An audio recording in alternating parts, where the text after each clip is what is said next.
The date is July 14th. The time is 6:18 p.m. I will call to order the City Council meeting. The first item on our agenda is a motion on our agenda, and I would welcome a motion on that item. There's a recommended action on civic clerk. My apologies. We are speaking on the agenda. Yes, Councilor Yes. Grant.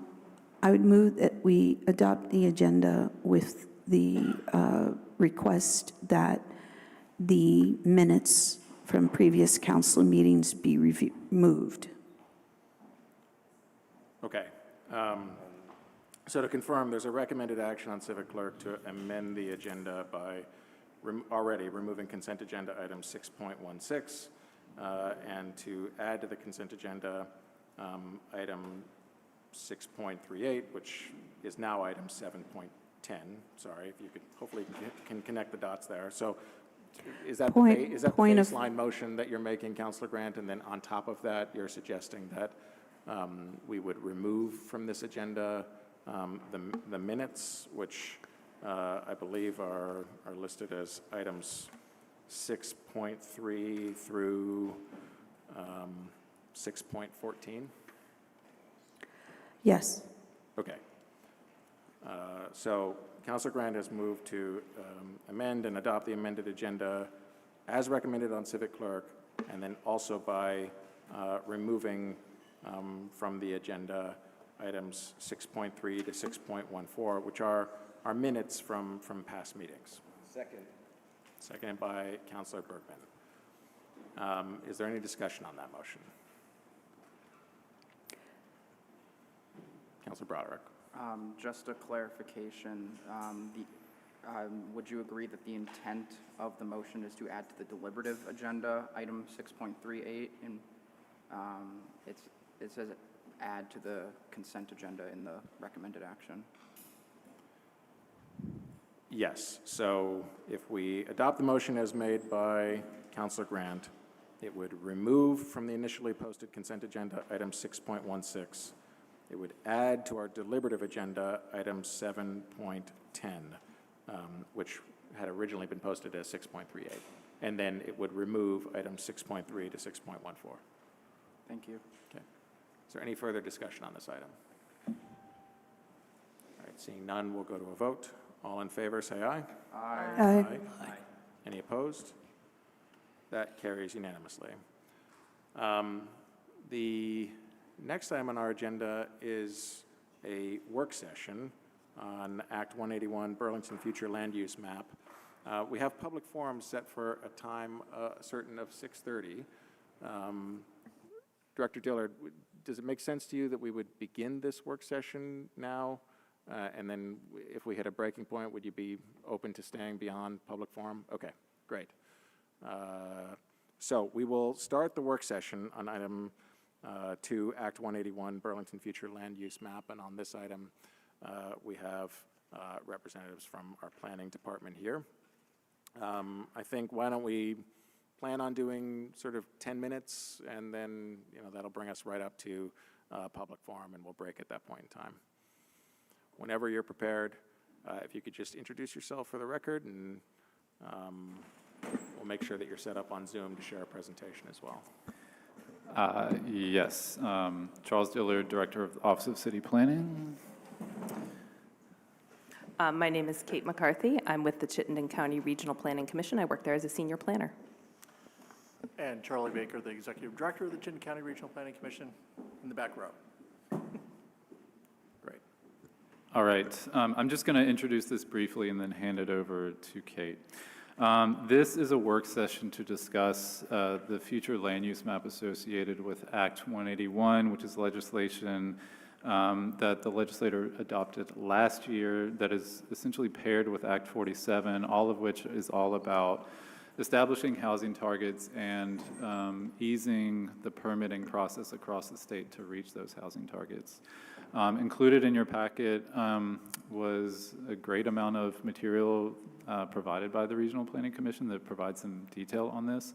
What you all are being asked to do is to look at the future land use map and ultimately in August vote on and adopt this map, which would establish the designation, the land use designations on the map. We can provide more detail on that in just a moment. I'm sure Kate will.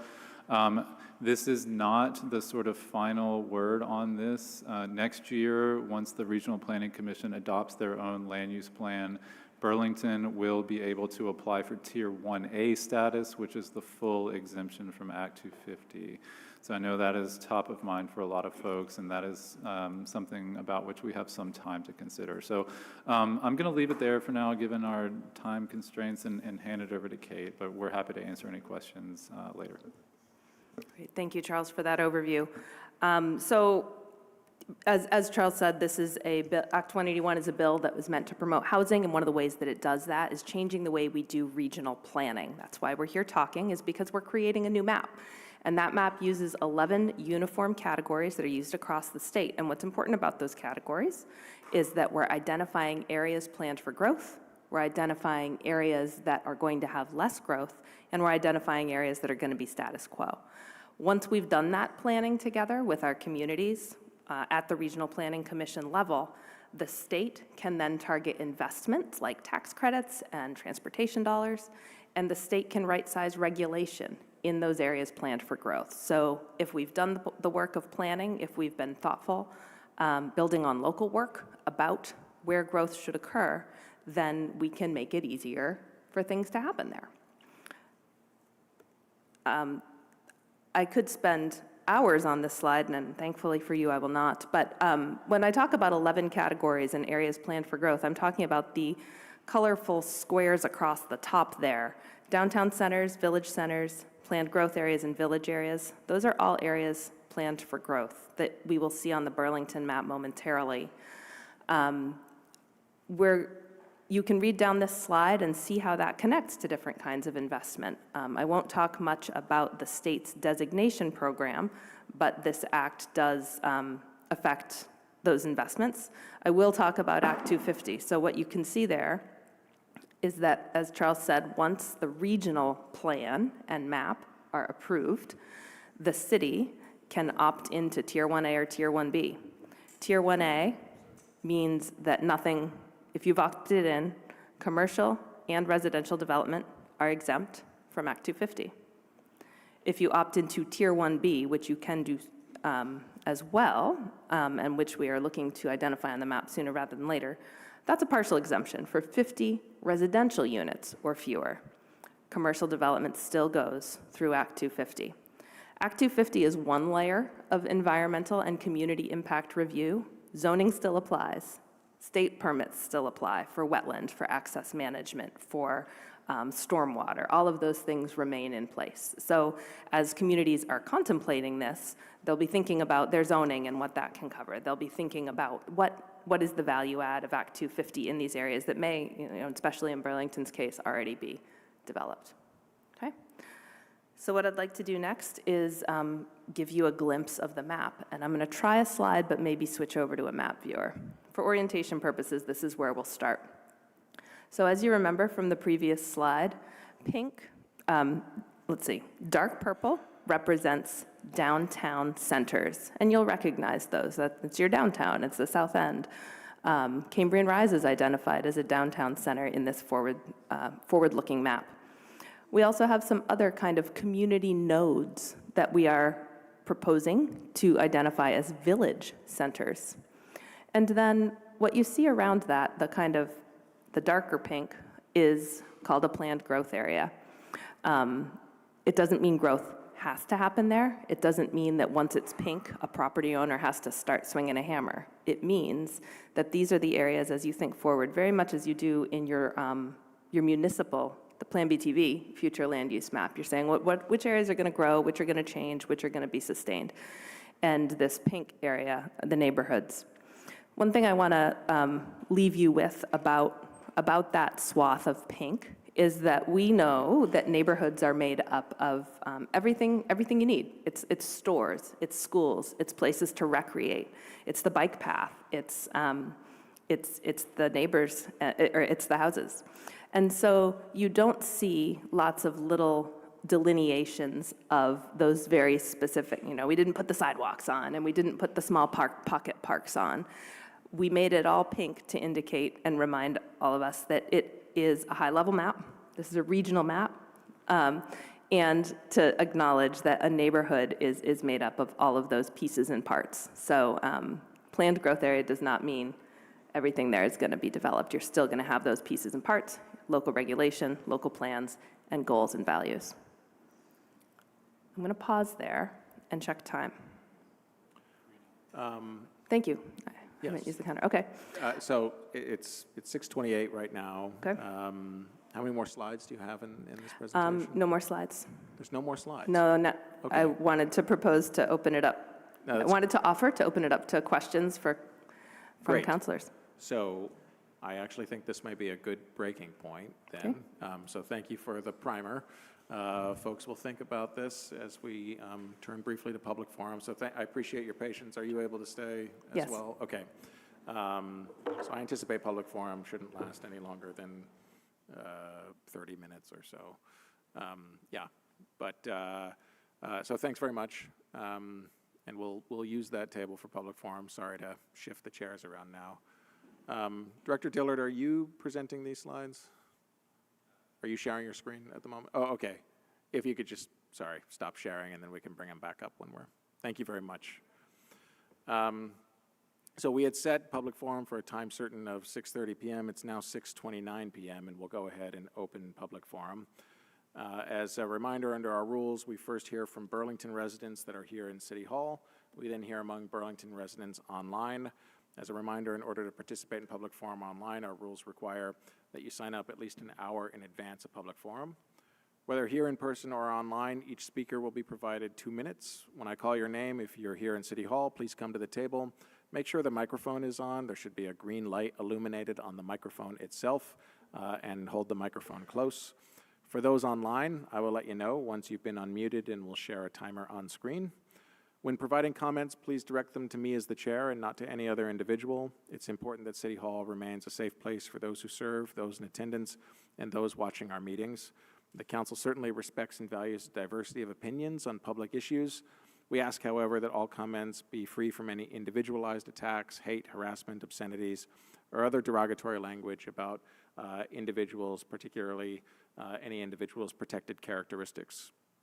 We also ask that public comments avoid conduct which is unreasonably loud, disruptive, or discourteous. If I interrupt any speaker at any point in time, it will be to give them an opportunity to act in accordance with these rules. If someone continues to violate these rules, I reserve the right to end public comment at that point in time.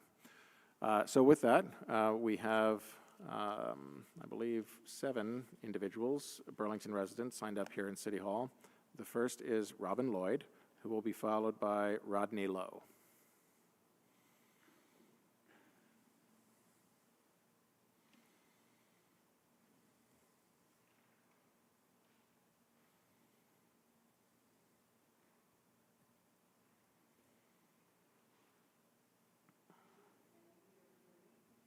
I think you may need to turn on the microphone. There. There you are. All right. Great. Yeah, my name's Robin Lloyd, and I'm here to build awareness of the fact that we are coming up to the 80th anniversary of the bombing of the 2 cities in Japan, Hiroshima and Nagasaki, which killed 200,000 people. The reason this event of many years ago continues to be important is that our government is now increasing spending on nuclear weapons and building up defenses and building up bases around the Pacific, as if planning for a war to come. And I think it is very important for everyone to be aware of this. What I've handed out and would like to come back and talk about next week or on the August 4th is this dot chart, because this was developed by a Burlington resident, Jim Geyer. He couldn't be here tonight, but he will come on the 4th. And the idea is that that dot in the center of the whole chart represents the entire explosive power of World War II, including Hiroshima and Nagasaki. So you can see that that was a tremendous amount of destruction and death in that one dot, but we have the potential of more destruction in all of these other dots, though this is related to 1981, and things have changed since then, thank goodness. So I will be coming back to see you again with a renewed and a revised chart of this, and hopefully Thank you. we'll ask Emma Mulvaney-Stanek if we could have like 5 minutes to talk to you. Okay, Thank you. thank you. Our next speaker is Rodney Lowe, who will be followed by Ed Baker.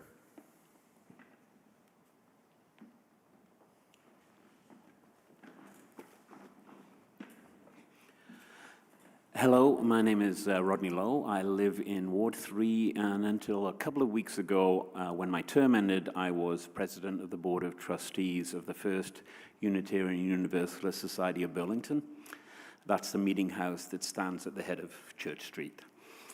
I'd like to read a public statement crafted by our Radical Welcome team and endorsed by our board. Declaring that every person is inherently worthy and has the right to flourish with dignity and love and compassion, and following our congregation's visionary end to use for a greater good our power as a faith community in Burlington, and living into our mission to care for each other and our community, we, the board of the First Unitarian Universalist Society of Burlington, enthusiastically endorse the establishment of an overdose prevention center in Burlington, and urge those responsible to make haste in doing so.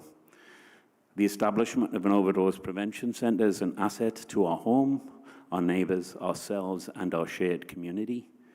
The establishment of such an asset aligns with our core values, declaring that we are all sacred beings, regardless of our relationship with addiction and recovery. The provision of this kind of intervention is medically sound and evidence-based, and is a form of beneficial adaptation to a changing world. And the access to safety, treatment, and recovery that an overdose prevention center offers affirms the interdependent nature of our existence, that the health of our community is strengthened by the presence of an overdose prevention center in our midst. Thank you for this opportunity to speak here tonight. Thank you. Our next speaker is Ed Baker, who will be followed by Trevor Smallin.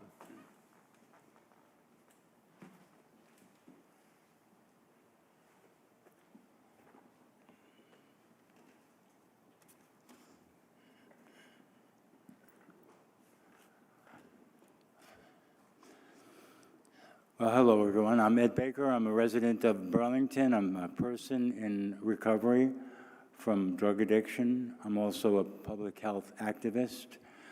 I'd like to call on the council members just for one very brief moment of reverent silence, please.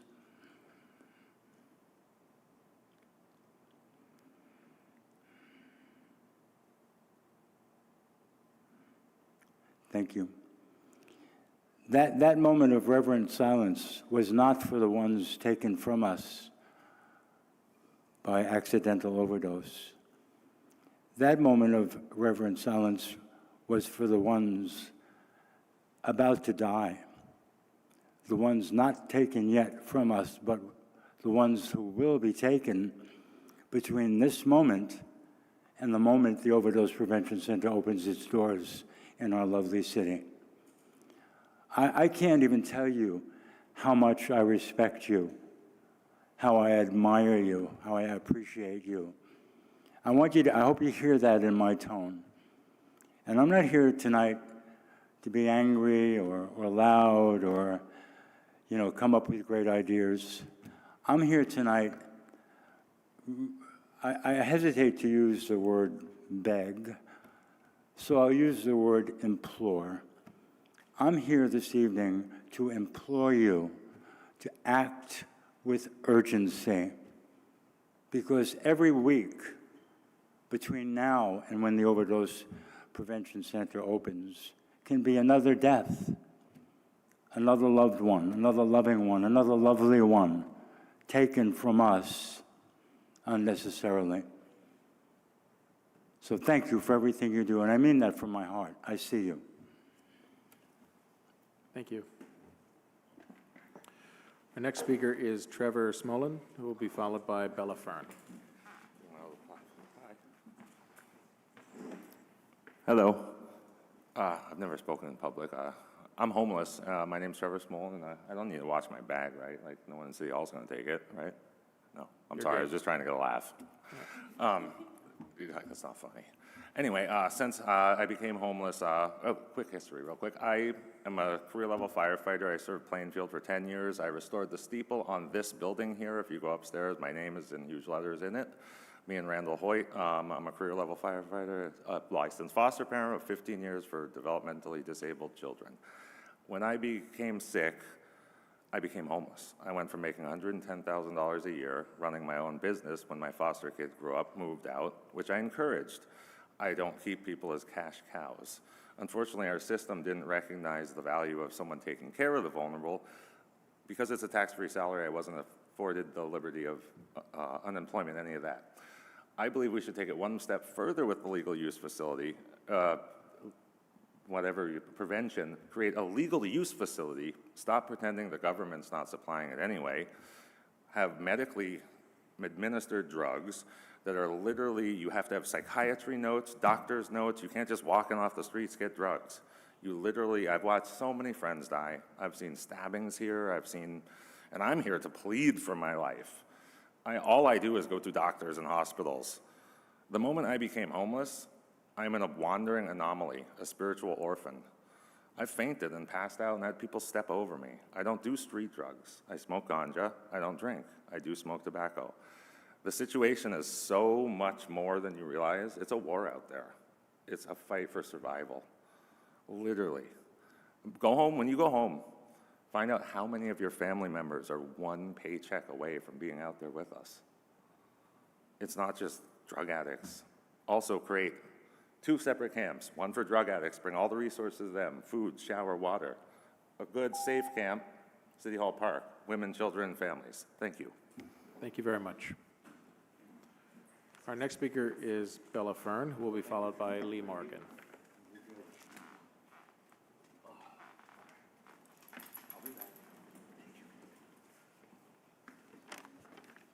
Hi, can you hear me? Yes. Good evening. My name's Bella Fern. I'm a resident of Ward 3, and I'm here tonight to share my concerns about deliberative item 7.8 ordinance establishing city circle.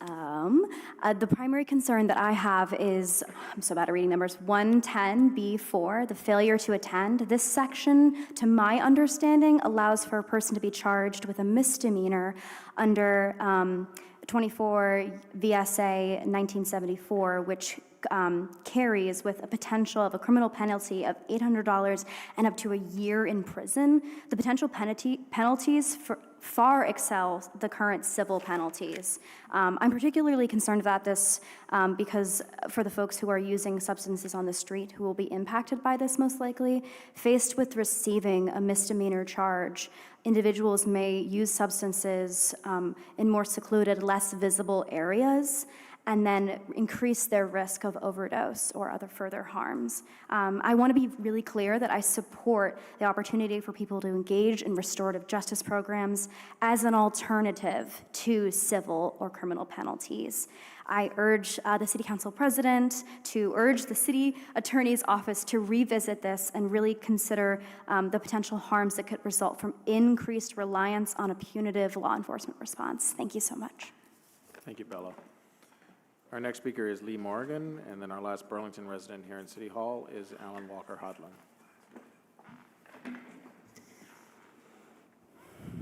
Good evening. My name is Lee Morgan, and I live in Ward 3. Tonight, I want to talk about what Resolution 8.1 on revitalizing downtown left out and what I'm doing to address it. Let's talk about organized retail theft and the human trafficking behind it. Resolution 8.1 mentions theft only once in passing as part of a broader reference to police responsiveness. This isn't just shoplifting. Vulnerable people, often unhoused and struggling with addiction, are being coerced into stealing for someone else's profit. That's labor trafficking under federal law. And this is not just a Burlington issue. Across the country, theft networks are stealing millions, and federal agencies now recognize organized retail theft crime as a gateway to human trafficking. I'm building a coalition of service providers, law enforcement, business owners, legal experts, and people with lived experience to draft a resolution that will target fencing operations, support victims, and equip businesses to reduce theft without burdening workers. And just so we're all on the same page, if history repeats itself and a resolution duplicating my work just like kind of magically appears and restricts who can work on it, okay, cool, I'm a private citizen now, my work will continue. Just want to make that absolutely clear. Thank you. Thank you. Our last Burlington resident here in City Hall is Alan Walker Hodlin. We'll then turn to Burlington residents online, and the first Burlington resident online will be Sharon Busher. Hello, good evening. My name is Alan Walker Hodkin from the Cafe Hot in downtown Burlington, and I'm not here tonight to advocate for my block of the community. It was recently announced that there would be another St. Paul Main Street type infrastructure update on both Cherry and Bank Streets. I would like to read a portion of the initial bid from SD Ireland that wasn't applied to the Main Street project, but can be applied to future projects. Quote, "If minimal disruptions are maintained, the businesses along this corridor can remain open and prosperous throughout the 3 years of construction. With proper planning and implementation, we can minimize these interruptions." They go on to bid the following, and I quote, "We propose to maintain two-way vehicular traffic on Main Street the majority of the time during working hours and all of the time during non-working hours." They then go on to propose night work for intersections. After the failures of the previous and current projects to stay on schedule or be executed as advertised, I implore that the city budget to keep the roadways open during these next projects. Today's city deserves to be invested in as much as the city of tomorrow. Everyone in this room has the opportunity to make the next project better than the last two, and this is my public request that the mayor's office and city council to keep the roadways open. Thank you. Thank you. And Alan, sorry I mispronounced your last name there. Hodkin. All right, we now turn online. We have 3 Burlington residents signed up online. The first will be Sharon Busher. We'll then turn to Emma Corey and then Charlotte Saffron. If we could promote Sharon, and let me just share my screen now.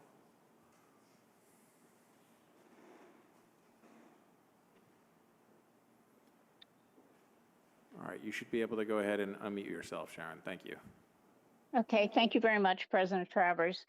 I wanted to speak to a couple of items on your deliberative. The first one has to do with the RFPQ for city-wide recycling. If indeed you move forward with this and one hauler is asked to do citywide recycling, then if we go to combined collection, that hauler will have a leg up over all the other haulers. And I feel like there needs to be some thought about this, because the haulers it will become very competitive, and it will become dog eat dog kind of approach because of the fear of losing a big swath of the city. So I'm concerned about that approach. Number 2 is I mentioned at the Board of Finance that tonight you have found some extra dollars for the library renovations.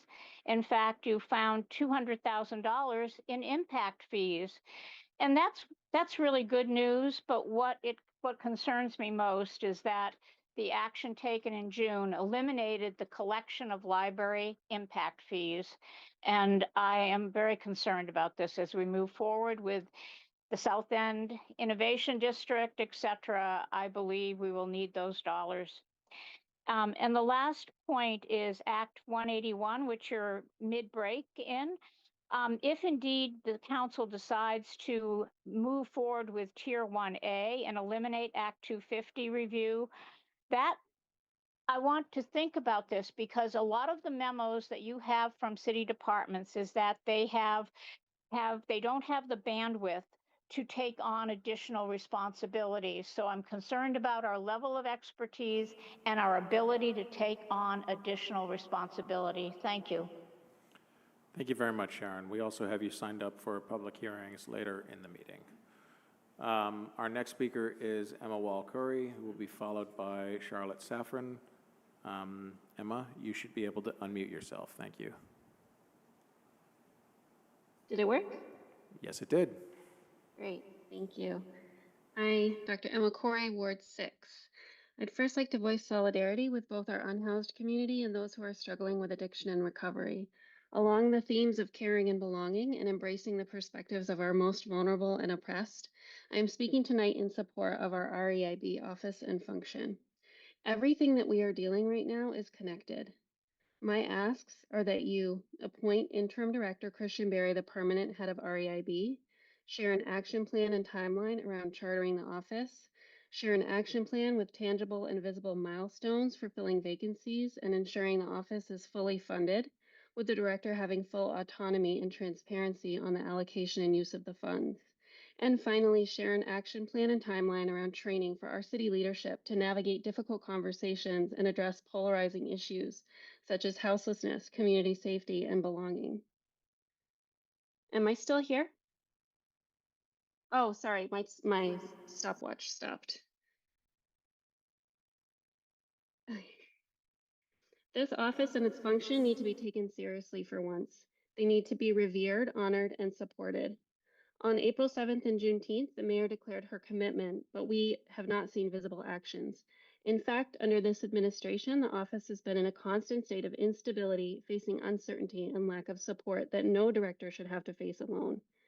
Director Berry has been leading this office for over 8 months with professionalism and commitment, all while carrying the burdens of vacancies, shifting budgets, and lack of autonomy. Meanwhile, other department heads appear to play by a different set of rules.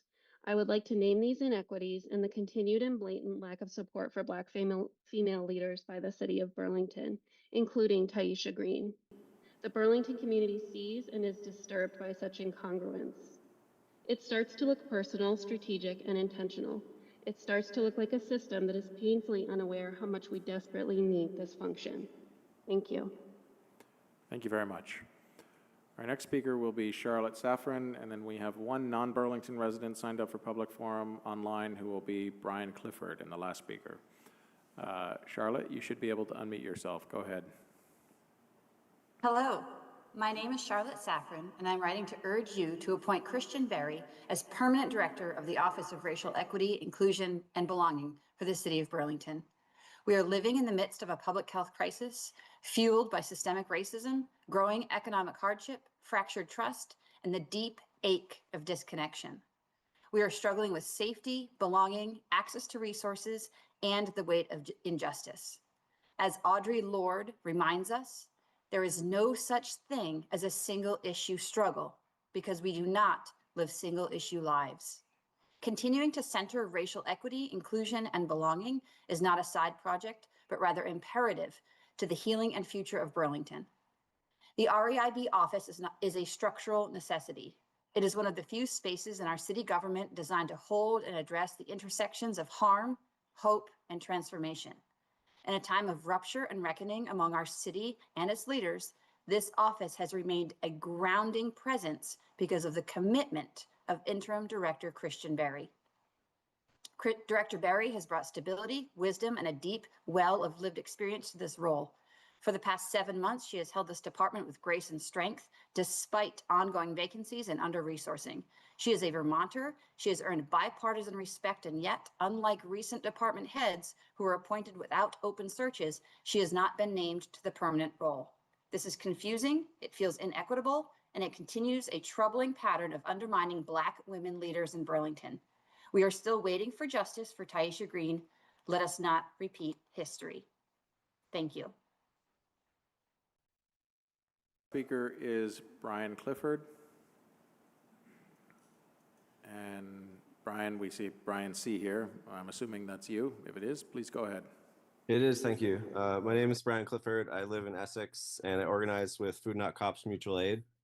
So I know we've arrived at sort of an awkward situation here, but I'm hoping that the city can take this as an opportunity to recognize our legal rights to do our little daily anti-capitalist and abolitionist protest in public places.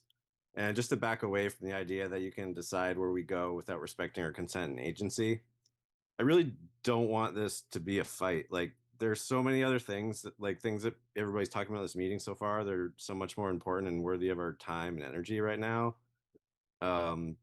Like the parking garage has been cleared of mutual aid. The police are back out on the streets doing, foot patrols. There's a constant presence out there downtown. So perceptions of safety in theory should already be improving. So please let us do our thing out there, and justice for Taisha Green. Thank you. That was our last speaker signed up for public forum, and we will go ahead and close public forum now at 6:54 p.m. Thank you for all who participated. We'll now turn back to item 2, the work session on Act 181, and would thank again our speakers for their patience and would welcome them back to the table.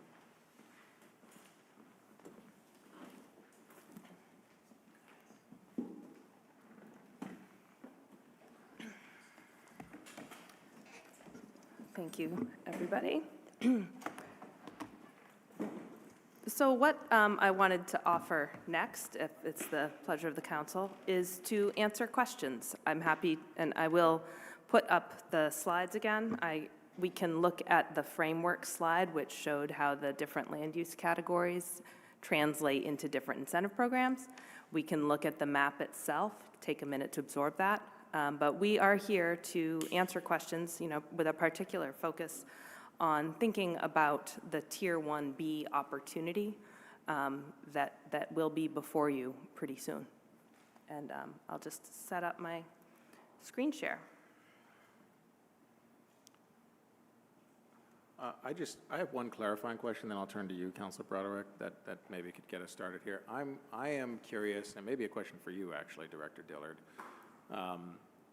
As compared to most Vermont municipalities, I would think that our zoning code is a bit more well-established than perhaps a number of other cities and towns across the state. And as you know, Burlington has spent quite a bit of time on the neighborhood code that has established substantial housing opportunities in, across the city, but particularly in our residential corridors and also in some of our overlay districts like the South End Innovation District and so on. And I'm wondering if you can speak to how does this map intersect with the housing opportunities that we've already established in our own zoning map? Because as I look at the pinks and purples and so on this map, it doesn't necessarily align with the yellows and oranges and browns that we have, assuming those are still the colors, in our neighborhood code housing district map. And I'm just curious if you can speak to that a little bit more, as well as how it intersects with the opportunities ahead of us in terms of exemption. Yes, so the fundamental answer to your first question is Burlington zoning standards are generally more rigorous or equally as rigorous as the state standards. My predecessor worked with the regional planning commissioner and some of her colleagues in South Burlington and other communities on a municipal delegation proposal that was forwarded to the state, and which I think informed some of this legislation. And that work ultimately did show that 90 to 95% and 99 to 95% of the cases, Burlington zoning is just as rigorous as the state standards. The current map shows, the downtown South End Innovation District and Cambrian Rise. Today, they are the densest part of the cities. In this future land use map, they would remain downtown centers and eligible for Tier 1A or full exemption from Act 250, as well as, like Kate said, the sort of North Avenue stretch, including the shopping center and the far southern end of the city with Market 32 Shopping Center.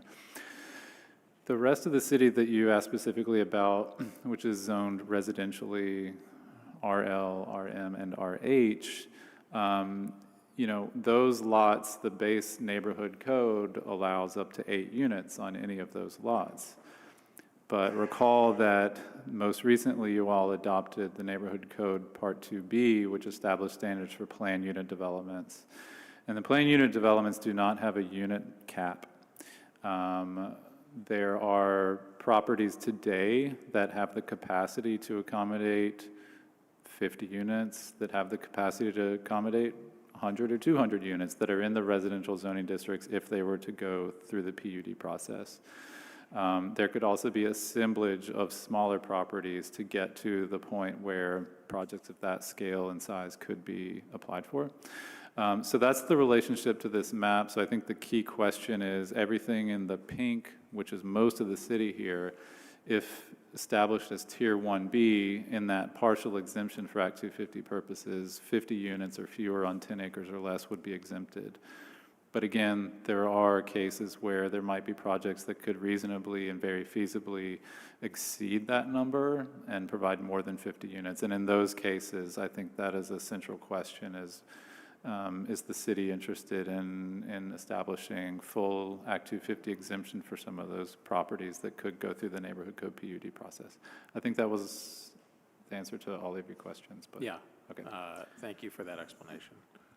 Councilor Broderick, I had you up next. Thank you. So I guess my first question is about, I guess it's kind of a high-level explanation of what a Act 250 exemption entails, please. No, thank you. That's an important question. So I'll just say for the sake of anyone listening, Act 250 is a state-level environmental review law passed in the 70s, administered at the regional level. And currently, whether or not you go through this review process, which looks at things like wetlands, transportation, community impact, conformance with the regional plan, air, forests, wildlife. Currently, whether or not you go through that review process depends on how big your project is. So a big project in a farm field and a big project in a downtown are not really differentiated. They both go through Act 250, with some exceptions. I'm making a big generalization. What this does, and why we're talking about tiers, is that with Act 181, now whether or not something goes through Act 250 depends on where it's located, with the idea being that if an area is planned for growth, there is less of a need for regulation than if it is in an area where that growth could harm important resources. Does that answer your question? Yeah, that's great. Thank you. My other question was, I guess it's also kind of like President Travis's questions about relating this plan to what the Burlington itself has been working on. Obviously, these are supposed to work in concert with each other, so just because something is, well, in this case, it's most of the city is labeled as an area of planned growth, unless the council and the planning sphere of the city takes action, you still have to abide by the city's zoning regulations. But by painting our city in this way of establishing planned growth area, it's like I said, it's a plan. It's a plan. And everything that happens on the municipal level from there, that's where we move, right? Yes, that's a great summary. Great, thank you. And I will add to that by saying we are working at the regional level, so we have kind of a different altitude, a different, not too different of a time span, but a long-term time span, and also really thinking about those resources that cross our municipal boundaries, you know, our roads, our watersheds, our economic opportunities, our housing catchment areas, all of that. So yes, at the end of the day, those things are implemented by local regulations and also the decisions of the property owners about what they want to do. That's great, and I'll just end by saying that how important I find this plans like this, especially in regards to, like how we are working with our adjoining municipalities on those sort of like cross-border areas, how we're able to work in concert. So that type of communication is something I think that is really important and that we should work on as a region. Thank you. Thank you. One of the things that's been most exciting about this process is the questions that municipalities have asked. And sometimes those are asked with enthusiasm and sometimes with concern, but always with curiosity about, like, okay, now that we're talking about this, what does it mean for our town? What does it mean for our city, our neighbors, and the future, and for people? So. Thank you. Thank you, Councilor Broderick. Is there any other councilor that wishes to get in the queue on this item? Councilor Carpenter. Thanks. I have not absorbed all of this, and it's been a few years since I've had to deal with Act 250, and I don't miss it at all. And maybe this is directed more to Charles, but sort of big picture, my observation with Act 250 in many, many ways when I was dealing with it is it's very redundant of what the city of Burlington already has in place. And it seems to me that we, the city, probably want to identify where it's not redundant, but that our goal under now Act 181 should be to maximize it, that we would want to go big and pretty much try to exempt the better part of the city with a parallel process of, you know, if there's a gap there, where is it, and then the city could step in. So am I accurate in that? I mean, I think our goal ought to be to maximize 181 and educate the public that, in my opinion and many people's opinion, it's very redundant of what the city already has in place and has for many years. Yes, as I said earlier, my predecessor, Megan Tuttle's work, along with Charlie and others, showed that up to 95% of the cases, our zoning is as rigorous or more rigorous than the state standards. And our office and DPI can do the work to find out what's the 5% where we're not meeting those standards, and do the work to fill in the gaps. But yes, I think the goal ultimately, if we're to reach our housing target, but more importantly, meaningfully and materially impact housing costs for folks in our community, reducing permitting, especially the duplicative process wherein Act 250 is administered now, removing those would be a great solution for our community. And we have, a year or so to decide before the regional plan is adopted how we want to approach the Tier 1A opt-in, and we will be in the midst of our comprehensive plan. We will be a year into our engagement on the comprehensive plan, and we can ask a lot of these questions about Act 250 and related issues of growth. And I think by the time that we are able to apply for Tier 1A status, you all will have been well informed about how the community is feeling on this issue and others. Thanks.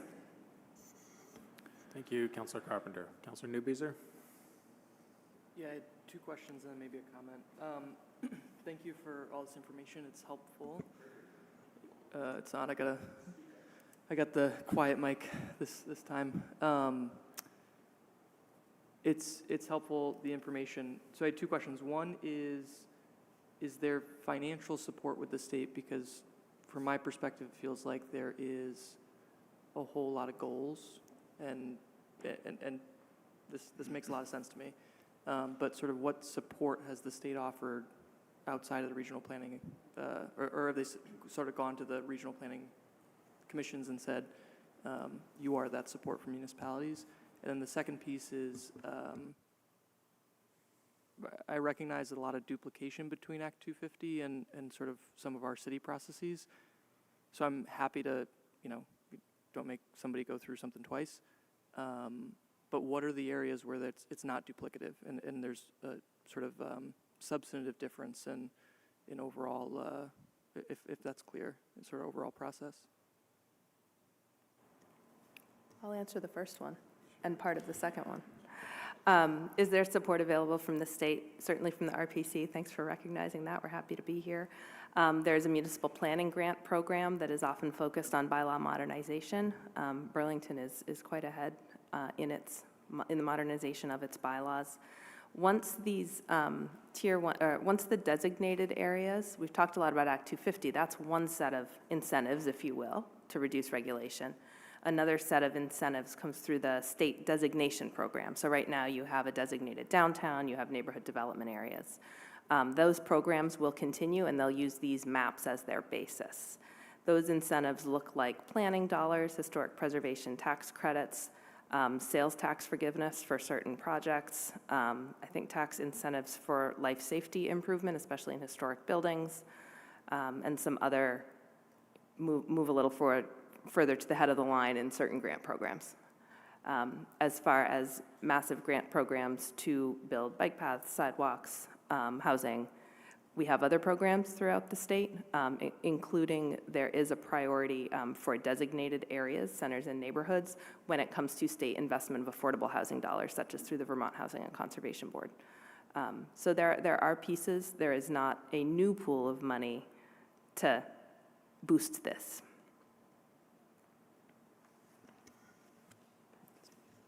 Let me chime in. They did provide more funding to the RPCs to support this.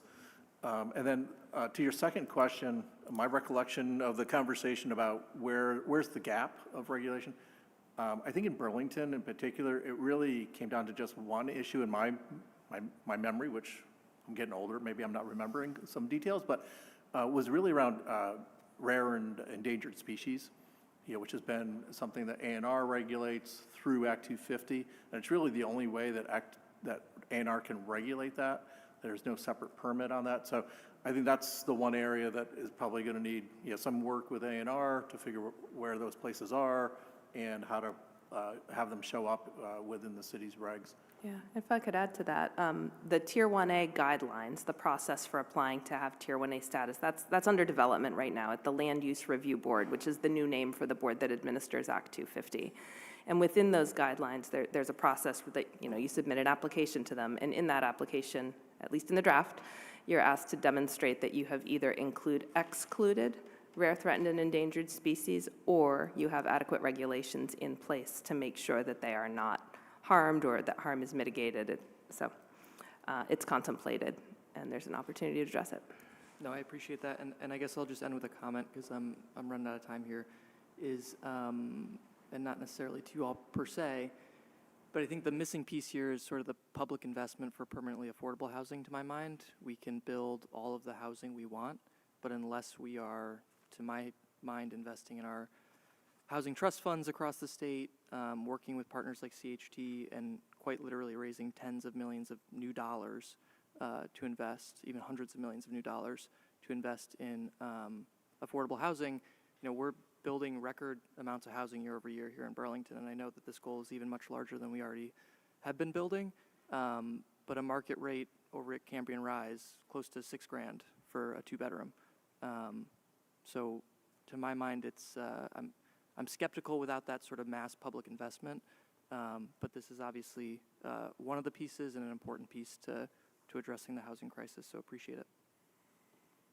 Thank you, Councilor Newbeezer. Are there any other councilors that want to be recognized on this item? Councilor Bergman. Thank you. I just want to get clear about the process and what we're being asked for. You're doing this work session, and you're expecting a decision by this council on August 25th to approve, if not this plan, this map, then a map. Okay, I got that. Check that. Yeah. Yes? Let me add just one thing to it. So yes, work session. We'll be collecting some more public comment on the city's Act 181 website over the next few weeks. CCRPC will compile that comment, make some notes on what of the comments can be addressed by the map, what might be addressed by policies, what are just good information to know. We'll talk with city planning about whether that leads to map changes. And then we will come back, if invited, on August 25th to share that map, highlight revisions. We are not asking for votes per se on the map, but more endorsement. Also at the August 25th meeting, we would look for your vote and a resolution, if you choose, on whether to opt into Tier 1B for all or part of the eligible areas. So that's a upcoming decision point. And again, in August as well, that I'm hearing. So I think this is a comment more than a question to say that public engagement is going to be critically important. And that means going to NPAs, that means holding community meetings here in the city in the variety of areas. If this is to be smoothly sailed on the 25th, then that's absolutely essential in my mind. The other comment is that in looking at the criteria for either of those two tiers, I mean, it seems as if we meet them, we meet Tier 1. I mean, just in my very quick view of that. Having clarity about that and whatever decision points we make or what the ramifications are of the choice, that I think will be something that the public as well as us as decision makers are going to need. And one additional point, if you look, I mean, you know it well, but if we look at the criteria for meeting Tier 1 and Tier 2, you'll see, these questions. And one of the questions is, who enforces the permits and how that all works. So actually the comments that were made by Councilor Newbeeser regarding monies, the questions of staffing and our ability to increase a level of enforcement and review is made front and center by that Tier 1A criteria. And my request is that you all, in conjunction with our attorney's office and with the Permitting and Inspections Department, which is the department that has to do it, Charles is off that hook, that really needs to be laid out. And to the extent to which, and I'm not hearing that a decision has to be made, it may on the 25th, that it be good to be made, then, and correct me obviously if I'm wrong on that, then that type of information is, I think, absolutely essential for this body to be making an informed decision. I think there is tremendous advantages to streamlining the permitting process and making it easier for people and eliminating those transactional costs. And so I'm very supportive of that, and I've been supportive of increased density. But this is something that, and you're in Burlington, so you know that we can be contentious. And it's important for us to do the best job we can. Thank you. Thank you. I'd like to provide one clarification, which is that on the 25th, we would ask you to make a decision about Tier 1B, which does not require that the city staff take on enforcement of the permit conditions. Tier 1A is something you'll have a longer time to think about, and the questions you're asking are the right ones. So if I can just do that quick follow-up, that decision, our understanding of the ramifications, consequences, financial and staff and otherwise, is going to be really essential for us to have. And the sooner we get those, the better. Thank you. Thank you, Councilor Bergman. If I could just respond to one other comment. We have been conducting public engagement here in support of this. I was at the farmers market on Saturday. Kate and Sarah Morgan had a mapping workshop in July, or earlier in June. We've been to a couple of the MPAs. We'll continue to do that work, especially in advance of any work on Tier 1A. And just a little bit of more detail, and maybe Kate, if you can just, after this August sort of Tier 1B endorsement, can you just explain what happens from there and going up to the state? August 25th is not the end. And in fact, we will be bringing recommendations from each municipality to our long-range planning committee. They then make recommendations to our Board of Commissioners. When they are ready to call the vote on the full regional plan, which includes this map, then it begins a 60-day review process, pre-application process with the Land Use Review Board. And then we get comments. And then we have hearings for the RPC. And then we have hearings through the Land Use Review Board. So while we have these benchmarks and we can get a little focused on them, the fact is that this is a draft map. That it will be vetted by other groups, and we may be coming back to you with some of the feedback from those groups so that we have a cycle of communication about how we make sure we are, this is all I can do, how we make sure the local and the regional are talking to one another while upholding the categories we're required to by the state statute. So we're on a long on-ramp for this, and our kind of next moment, our check-in is on the 25th. If you want to change 1B after that, if you start with a little and you want to do a lot, or start with a lot and want to stay that way, whatever you like. There will be time to adapt. We know many of our communities are undertaking municipal planning processes that brings new information about future land use and goals. Thank you. Councilor Carpenter, I saw you, but before turning to you, is there any councilor that has not been recognized the first time that wants to be recognized on this item? Okay.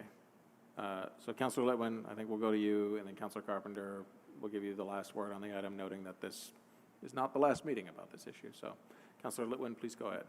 Thanks. And I have no intention of holding us up since we have so many future conversations ahead. I think because of the difficulty, the natural difficulty that exists in capturing the public attention during summer months, and that some NPAs do not meet during the summer months. And so I don't know which ones you've gotten to and which ones you have not, but it would be helpful to have even a brief survey that could go out on Front Porch Forum to all areas, and even a brief blurb that any counselor at this table would like to share in our own updates or our own social media that we could drive traffic to. I think that will be important during the summer months particularly. The second piece is, I do wonder if maybe I table this for tonight, but Director Dillard, if there's an opportunity for us to check in about a couple questions I have around the new North End, specifically on the map, or if I should just mention them right now. Okay, well, the two things that kind of stuck out to me that I'd like to know more about, one is I'd like to have a more maybe offline intentional conversation with you about Cambrian Rise and any implications it would have on any previously approved projects or projects that are in the pipelines or anything like that, because that has been ever evolving and changing. And so I'd love to just check in and be like, how does this impact X, Y, or Z related to that, or future projects, right? So some things might be legacied and other things might not. And then the second is, I wondered how the tip end of North Avenue ended up being kind of pink.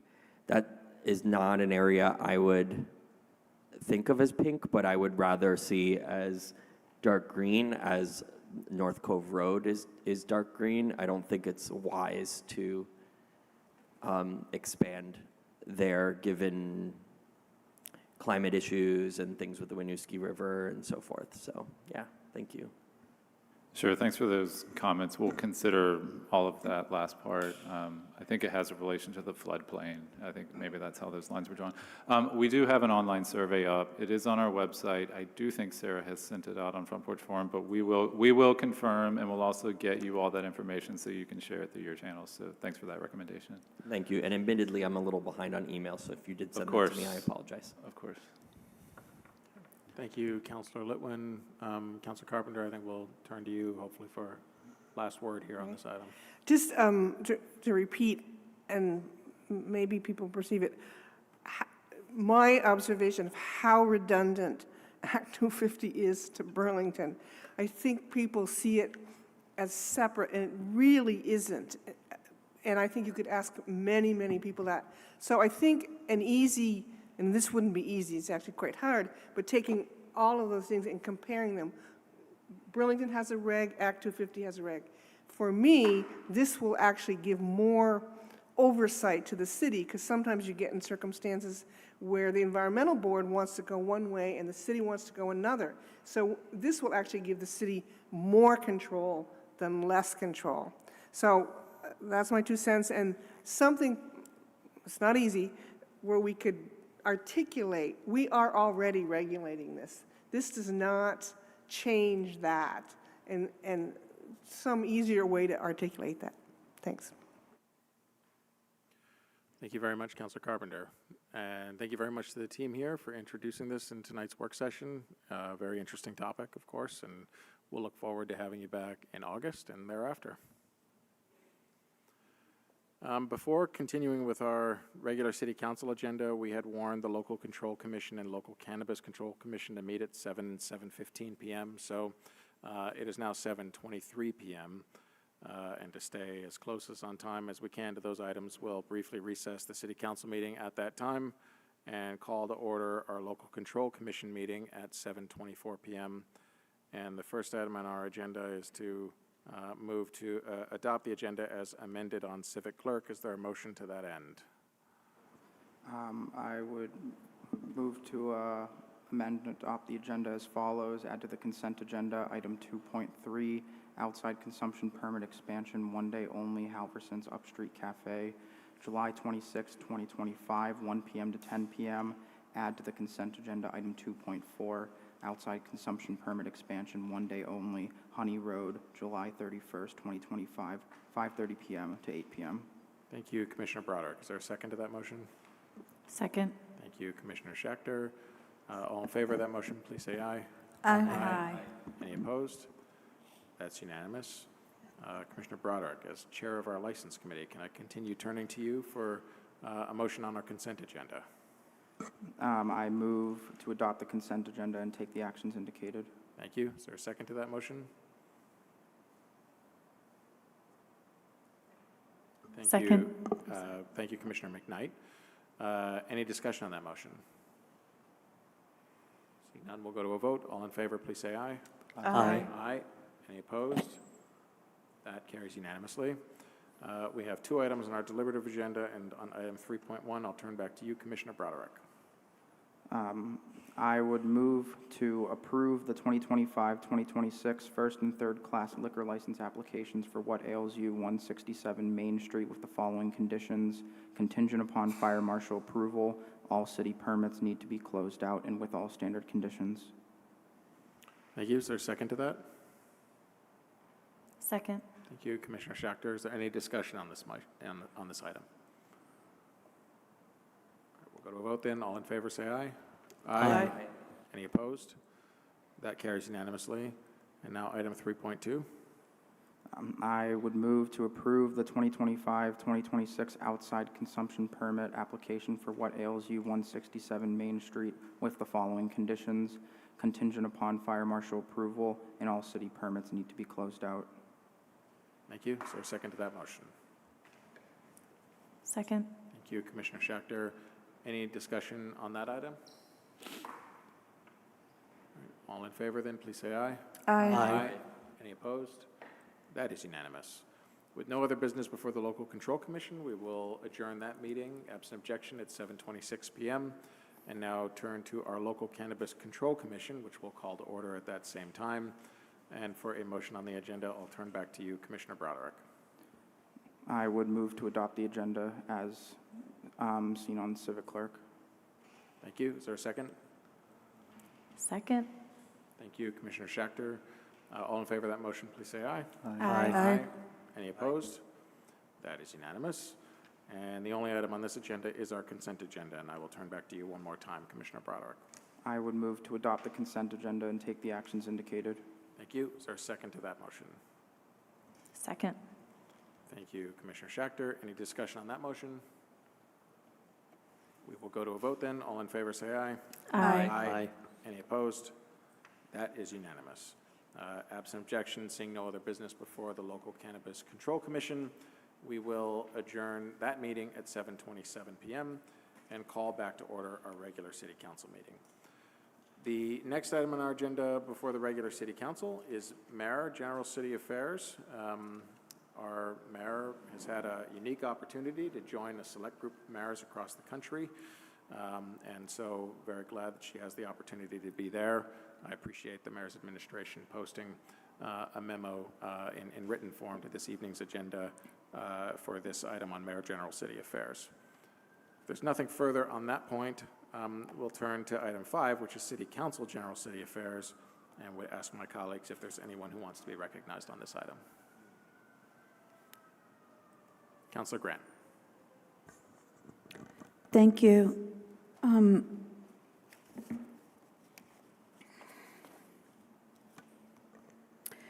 All right, I have a few reminders. Our last Public Safety Committee was on June 26. As a reminder, the Public Safety Committees are not, those meetings are not available on Town Meeting TV, but you can go to the city's website, click on the agenda, and that'll take you to Civic Clerk, where you can click on the calendar and just click on June 26 in order to be able to watch the meeting.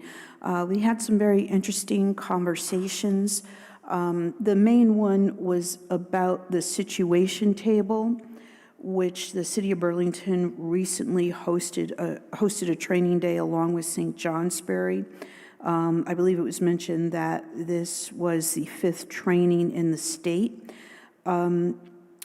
And just to give a quick synopsis, the situation table is something that is meant to concentrate on particular individuals who are have a large number of incidents involving our community safety response system. It is about engaging all kinds of services and organizations, part of our community response system, to look at these particular individuals and to kind of do a good faith analysis of what is causing the issues, what are the root causes, and trying to come up with a plan in order to help the individual. There was some data shared by Chief Burke. This is part of new information that we're now getting from the police department, but as part of the setting up of the situation table, information that we were given were that 5 people were tied to 100 or more incidents. So 5 people alone tied to 100 or more incidents, giving a total of 764 total incidents. 18 people have been tied to between 50 and 99 incidents, giving a total of 1,133 incidents. 11 people have been tied to between 40 and 49, and 53 people have been tied to between 30 and 39. So it really amplified the issue. Recording in progress. That we have the same people that are causing the same type of issues in our community. So the situation table, as we like to say, is another tool in the toolbox. I think it's going to be very exciting for Burlington and the other communities in Vermont that are using it. This is something that's been available for Canada for a long time, so we have the potential to be providing data that could help other communities, not only in Vermont, but across the country. Want to send a shout out to Michael Curtin, who is formally in his place now as our new fire chief.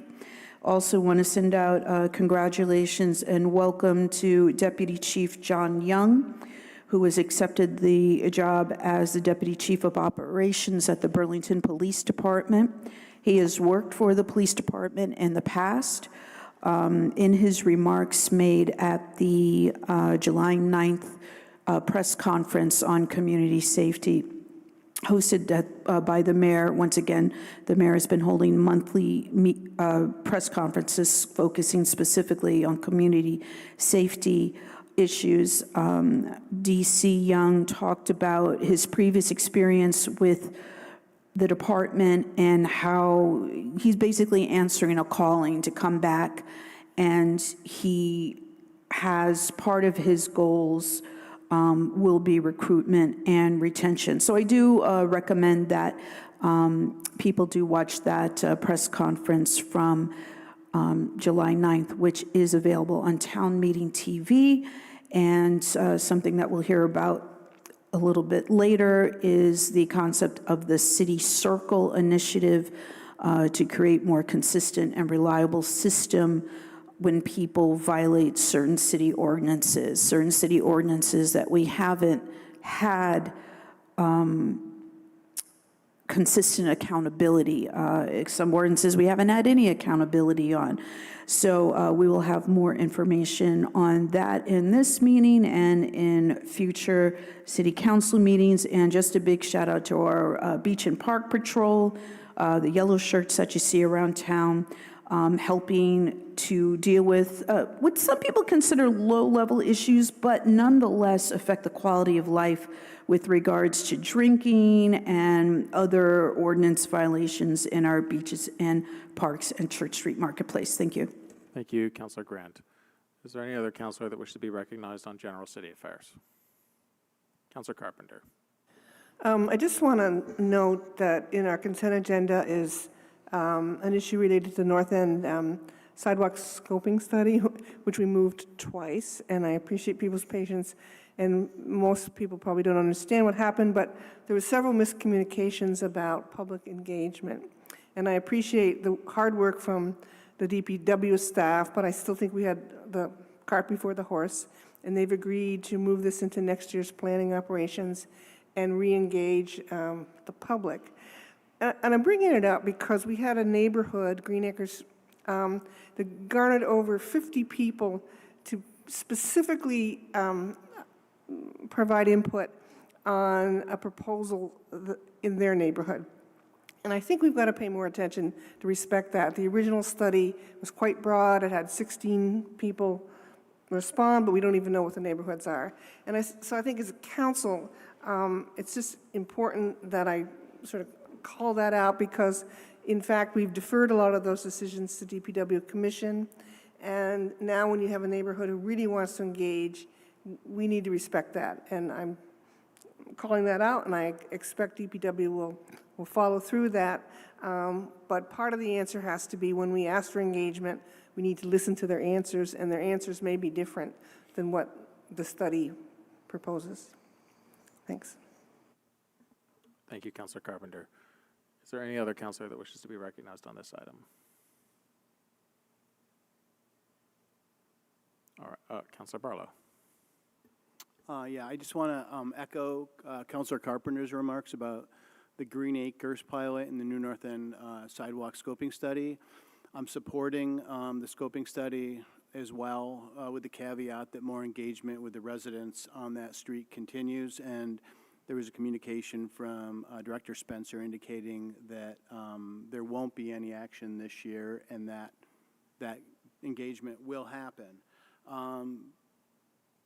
But I want to say that a study is just a study, and we recently had another study that resulted in a recommendation to sell parking permits to commuters for parking normally reserved for residential parking permit holders. And after engagement with the impacted community, that proposal was dropped. And I'm not passing any judgment on the Green Acres plan, but it's my expectation that if additional engagement with the community does bring to light new information that would support, about the support of those that are impacted by this, that information is taken into account before any action is taken. And so with that caveat, I also am supporting the Green Acres pilot is proposed in the study tonight. Thank you. Thank you, Councilor Barlow. Councilor Singh. Thank you, Council President. Also, I wanted to talk about the memo that the administration put forth regarding the downtown resolution. I thank them for the mayor for taking the time to give us that update. I appreciate the work by the Burlington Police Department, giving us information on their foot patrols. Additionally, the work that Public Works and CEDO has done to move these things forward. Also, I wanted to express still concern with Food Not Cops being in City Hall Park. It's still not an ideal location, that there's no, running water, bathrooms.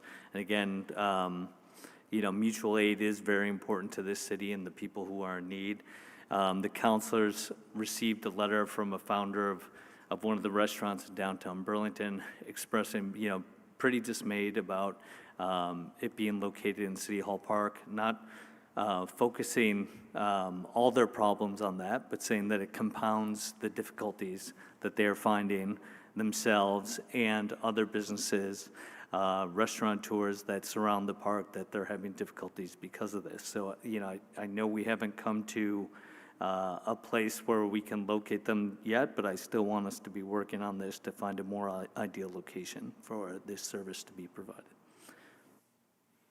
Thank you, Councillor Singh. Is there any other councillor that wishes to be recognized on general city affairs? Councillor Bergman and then Councillor McKnight. Yeah, I just want to give a public shout out to the police department and DPW and the parks ranger, who did an amazingly good job with a homeless encampment at the top of the 127 bike path. Anybody who's gone on that bike path knows that there had been an encampment there for a while, and to be able to be connected with that person and Anna Wagling, who is the head of the CSL program there, and Neil Preston, who is the park ranger, they spent a lot of time with that person. Let's be really clear, this is not easy when you have nowhere to go and you have health issues and you've got all your stuff, like the gentleman that was here. Being able to relocate is an incredibly sensitive thing, and they dealt with it with grace and humanity, and I really appreciate that. And then when the encampment was abandoned, they were able to come and pick up the stuff that was abandoned in the rain. Chapin, your guys, Danny Hill and those guys were great. They were out there at like 6:30, 7 o'clock in the morning, and they cleaned it up, and you wouldn't know that they're there. These things are really complicated. They are expensive, and they are clearly issues that go beyond the responsibility, so to speak, of the city of Burlington, although we ultimately, this is where they land. And I just want to say that in that particular incident, and this was an encampment that was there for not an insignificant amount of time, that our city staff did a great job and showed the kind of respect for human life that I know that we all appreciate and expect. And so I want to just thank all the departments and the administration for that. Thank you. Thank you, Councillor Bergman. I have Councillor McKnight and then Councillor Newbeezer. Thank you, President Councillor Travers. I wanted to first echo Councillor Singh's thanks to our many department heads and city staff who have been really working hard on the multitude of pieces and bullet points in Resolution 8.1 to support the downtown. On an unrelated note, I also want to thank them for their great work on yet another successful July 3rd celebration that, despite a lot of weather challenges, went off as exuberantly as always. It's always a special day in Burlington.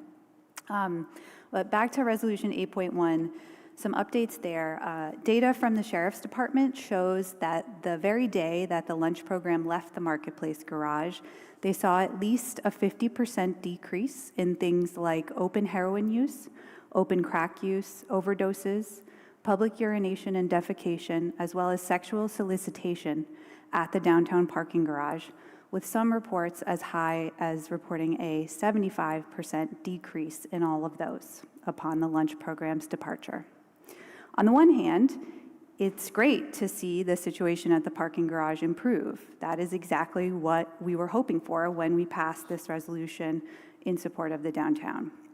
On the other hand, with the lunch program moving, this information now raises great concern about what we might expect to see in City Hall Park and how the same type of antisocial behaviors that were previously taking place in the Marketplace Garage might impact children and other residents who are trying to use the park. So far, the administration has not provided any proposal on how we might deal with this, what the plan for addressing the multiple ordinance violation taking place in the park is, or a proposal for alternative locations for the lunch program that might work better, despite the council's request for that very thing in the resolution that passed on May 19th, which clearly tasked the mayor with bringing forward a proposal on the long-term relocation of the program. Instead, we received a memo, which had many great updates, but on this topic in particular did not meet the requirements laid out in the resolution. And so I think it's really important that the mayor keep commitments that are made to residents and to this council. And I'm just disappointed that that has not happened yet. I still have hope that we will continue this conversation. We will keep asking for plans about this topic and for solutions, keep collaborating on finding those solutions and continuing this conversation. Thank you. Thank you, Councilor McKnight. We'll go to Councilor Point of information. And then Councilor Litwin. Yes, Councilor Grant? This data that is being referred to from the Sheriff's Department, was that distributed to the entire council? I just want to make sure I didn't miss anything. I'm not sure that that's a proper point of information. Okay. But certainly, Councilor McKnight has heard it and can respond to you if she pleases, but not at this point in time. We'll go to Councilor Newbeezer, and then we'll go to Councilor Litwin. Thank you very much, and I too will talk about what some folks were just discussing. I think I just want to ground our neighbors and folks in the fact that we are talking about people handing out free food to folks who are hungry. When we talk about the administration having a plan, the administration did have a plan. And before we had the conversation about the resolution that we were referencing, we were at the 5-yard line to moving it, so it didn't stay in the parking garage, not to City Hall, but in fact with a local church as a pilot. And we were there. Many of us said, if we approach this issue in the way we did, that this would be the result. This is now the result. So, I mean, it's a little frustrating to then hear, why haven't you fixed it, to be honest. The second piece is that I encourage, what we're really talking about here is we don't want the antisocial behavior. What I hear from folks is that we don't want the open drug use. What I hear from folks essentially is that we don't want homeless folks in our downtown. And so if that's the case, then all of us and every person who believes that should be calling the governor, should be calling House leadership, should be calling Senate leadership to address the issue adequately. We are on track as a city to spend more addressing homelessness and these issues than the state has allocated in the upcoming budget for the entire state of Vermont. So when we talk about actually wanting to get something done, and when we talk about decreasing the partisan rhetoric, and when we talk about real solutions and actually delivering for our community, that's what I would like to see. That's what I've communicated to folks like the Burlington Business Association. That's the conversations I've had with a number of business owners before and since that meeting that is being referenced in this resolution. We've done that on the construction. We've done that on increasing visibility. And I'm glad that we did those things. But that is the direction that we need to move. The state has allocated $6 million to places like CVOEO, there's 5 or 6 across the state, I believe, to address these issues. in this next year. And I'm hearing state legislatures come to, or folks in the legislature coming to public meetings and neighborhood meetings in my community and telling me how great that is and how happy we should be that we got that funding allocated. I guess it's better than $0. But to me, that is where the fight is, and that is where the focus needs to be, and not like this endless, what is seeming to me a legitimate concern, and then just sort of an endless like partisan beat on a Point of local order. level. All right, Councilor Newbeezer, sorry, there's a point of order. Yes, Councilor. I just think that this comment and a prior comment about not wanting to see homeless people downtown impugns the motives of prior councilors who spoke. Yeah, I think that's a fair comment. Thank you, Councilor Litwin. Councilor Newbeezer, I would ask that you please make your comments here in Council General City Affairs. It's not impugning the motives of your colleagues. If you have anything further, you may continue. Yeah, I disagree, but that is the ruling. Again, so I ask folks to join me, to join many other folks in the continued efforts to advocate to the governor for adequate funding, so that we can do our jobs at the municipal level. If they don't want to step up and take responsibility and actually provide the services, and they just want to block grant and step back and say, go figure it out, localities, at least give us even a modicum of money that would be adequate. Get a little bit closer, because we're already spending more than they're willing to spend on the entire state. So with that, I'll turn it back. All right, thank you, Councilor Newbeezer. Councilor Litwin. Thank you so much. I just want to also give a quick shout out to the Burlington Police Department. I had checked in and asked about new recruit Wong Pai Boon, who I hear successfully graduated from the police academy, which is good news for Burlington, and I'm looking forward to the opportunity to get him going. So anytime we can get a new officer, and it's no easy feat getting to that point. So I just want to thank Officer Wong Pai Boon, or soon-to-be Officer Wong Pai Boon, for his continued commitment. And additionally, I did want to kind of tack on to what Councilor Singh and McKnight just mentioned. I do think there's opportunity for us to continue to have conversation. I have some satisfaction with the update from the mayor's office. I do think there needs to be more conversation around what the long-term plan is, and I disagree with some of the assertions that were made earlier. One of the things that that I am concerned about is that was in the memo was this sort of reiteration of the $10,000, which was confusing to me to read because when I questioned where the $10,000 was going to come from, I was directed to DPW. I had a conversation with Director Spencer, and I was told that that $10,000 was going to come from the parking garage fund. I was concerned about that. I expressed my concern about that because the parking garage fund, as we were, it was only a week before hand, we were given a presentation by Director Esperti that the parking garage fund is $3 million in debt, and we are only able to pay the interest on that fund. We are also roughly $60,000 down in revenue this year for a variety of reasons in that specific parking garage only. And so I just don't understand personally how it would be a fiscally responsible decision when we are not even paying down on the debt on that. So I would just raise that and say, I think I remain committed to assisting Food Not Bombs if they want that assistance. It sounds like they do not from some of the postings that I've seen, to allocate a reasonable amount of council initiative funds. And additionally, I was informed that church was not an option because of past histories of religious trauma for some members.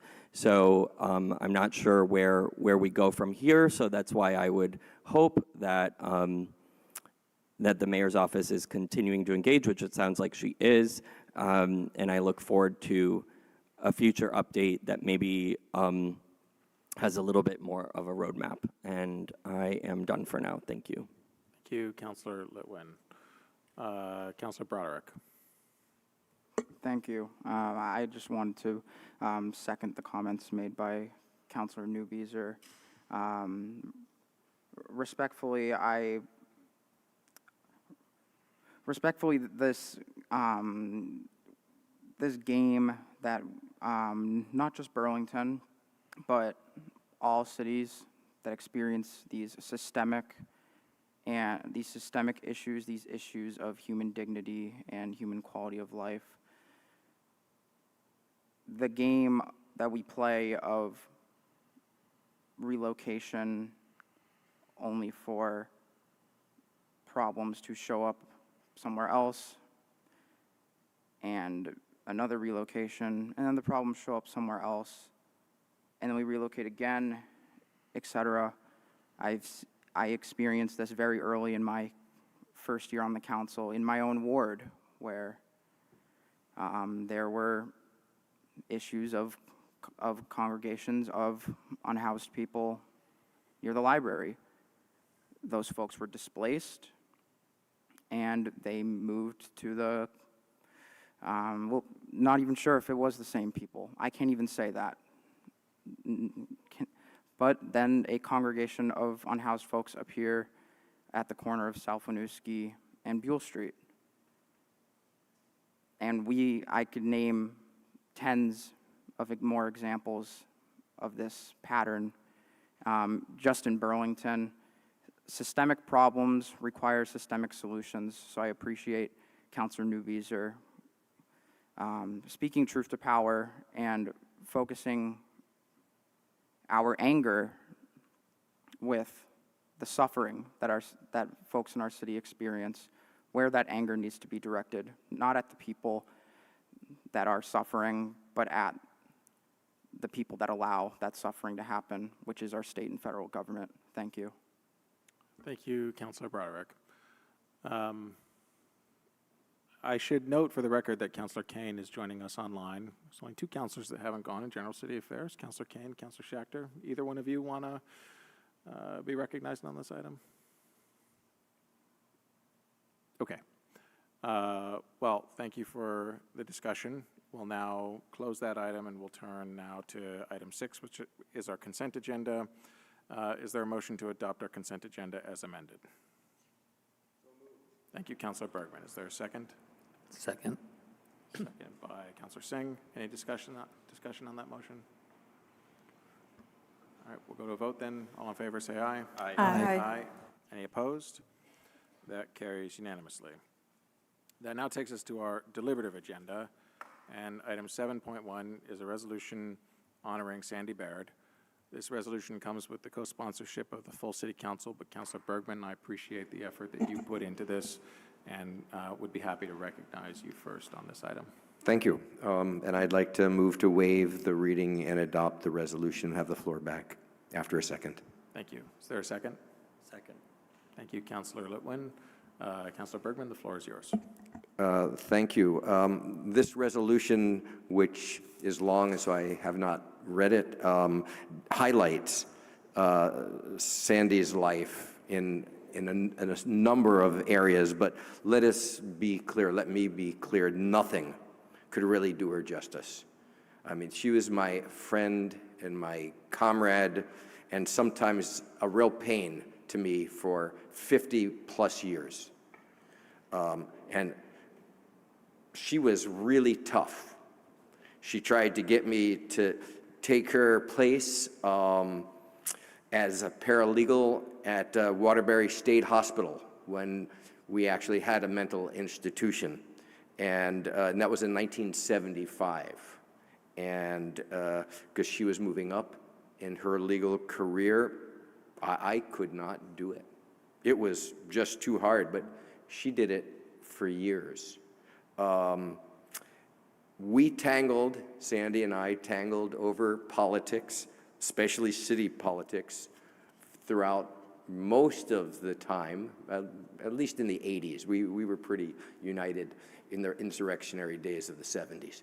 But I have to say that it was really always great when we joined together, like when in 1991, when she was part of the group that was pushing and succeeded in pushing for the Sister City program with Bethlehem, and I was a sponsor with Ward 4 Democrat Bill Aswad, who was of Lebanese descent, and that was a really great thing. And anybody who wants to see in a public example of me and Sandy scuffling, so to speak, can look at our Channel 17 debate on the police oversight ballot question that failed. She had her Vicky program, and we got into it on numerous occasions in that hour-long or plus debate. But, you know, Sandy was also honest to a fault, and she was really open to admitting that she was wrong when she felt that she had been wrong, and I love her for that. And it's really bittersweet because she actually said to me this past winter that she was wrong on that issue. You know, we've moved on, but that was pretty typical of her integrity. She was indomitable, and she worked to the very end. I remember meeting her outside of the federal building on a case involving an alleged police misconduct with a client of hers. And it's a case that we actually talked about for about the week before she died. And so this is a really hard but important thing for me, because, you know, if we're lucky, we all get 50-year plus friendships that are irreplaceable. And this is one of them. So I just want to thank everybody here for co-sponsoring this, and I'm assuming voting for it. Thank you. Thank you, Councilor Bergman. Is there any other councilor that wishes to be recognized on this item? Yes, Councilor Carpenter. Thanks. I don't want to repeat Councilor Bergman's words, but I feel very much the same way. Many of you did not know Sandy, and you've missed so much. She was a force to be reckoned with. When I got on the council, and I've known Sandy for almost 50 years as well, but when I got on the council, she dropped me little notes. Sarah, I have a question for you. Well, it really wasn't a question. It was an opinion, a thought, a long explanation of something. But I so appreciated that, and her perspective of care and concern and love, and sometimes rigidity, but you knew where she was coming from. And I just feel badly that those of you who are co-sponsors didn't know her as well as maybe Gina and I got to know her, and we should be very proud to be doing this resolution. Thank you, Councilor Carpenter. Is there any other councilor that wishes to be recognized on this item? Councilor Grant. Thank you. Like Councilor Bergman, I did have some disagreements with regards to issues around oversight and accountability in our police department. And I had a great deal of respect for her when she encountered a situation for a client that where she could see the concerns that had been brought up in the community and why. I also really admired her spirit. I was in a meeting, I believe, not even 2 days before she passed, and I remember thinking at that time how lucky we were to have her, because we were going to need her strength and resilience when it came to helping those individuals in our community that were immigrants that were most likely going to be targeted. She was going to be one of those people because she really specialized in helping members of our New American community. And it is a grave, grave loss during these times. And I appreciate this resolution really bringing attention to her memory and the work that she did. Thank you. Thank you very much, Councilor Grant. Is there any other councilor that wishes to be recognized on this item? Well, I will just echo everything that has been said. Sandy will be sorely missed by many on this council and our community at large. I completely agree with you, Councilor Grant, that Sandy was a fierce defender for folks who could use her more now than ever. I think, thankfully, she leaves a legacy of folks that are going to continue on the Sandy Baird fight, and we'll look forward to ways in which we as a council, because we've supported it in the past, can continue to support that legacy as we move forward. So again, Councilor Bergman, thank you for the effort that you put into this resolution. If no one else wants to be recognized on this item, we will go to a vote. All in favor, please say aye. Aye. Aye. Any opposed? That carries unanimously. Thank you. Item 7.2 is a public hearing regarding 3 proposed zoning amendments that are before the council this evening. One is zoning amendment 2503 regarding South End Innovation District stormwater standards. Another is zoning amendment 2506, PlanBTV downtown form code parking setbacks. And the third is zoning amendment 2508, which is the partner piece to an amendment that we previously did to our Code of Ordinances on impact fees, this one being in our comprehensive development ordinance, though. We will open the public hearing on these 3 items now at 8:04 p.m. I do know, well, before turning online, is there anyone here in City Hall that wishes to be recognized in the public hearing on any one of these items?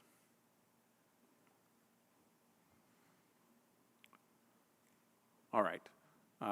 We will turn now online. If there's anyone online that wishes to be recognized in the public hearing on these items, I'd ask that you please use the raise hand function. And if we could please promote Sharon Busher, who had signed up previously to be recognized in this public hearing. Sharon, you should be able to unmute yourself. Go ahead. Thank you very much, President Travers. You want us to speak to all 3 of these at the same time, correct? Yes. I'll give you some liberty on time, though, because we are combining the public hearing on all of them. So please go ahead. Okay, fine, thank you. I'm going to address the first. I'm going to address 2 of them. The first has got to do with the parking setbacks, and I just wanted to highlight the fact that I have no issue with this, but one of the aspects of it dealt with screening of headlights. And initially, the setback only talked about screening headlights that were if in a parking either lot or facility that would be abutting a civic center. But then, or civic space, I should say. But I had brought up the fact that one of the comments that I hear from the listening to applications and people coming to the DRB has to do with the negative impact of headlights shining into residents.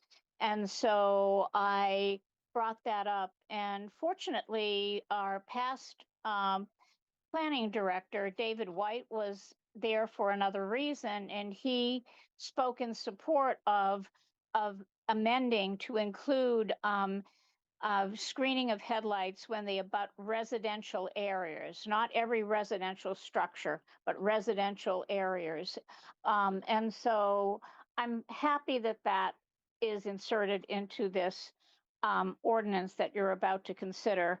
The second thing has to do with the South End Innovation District and the Green Stormwater Infrastructure, GSI.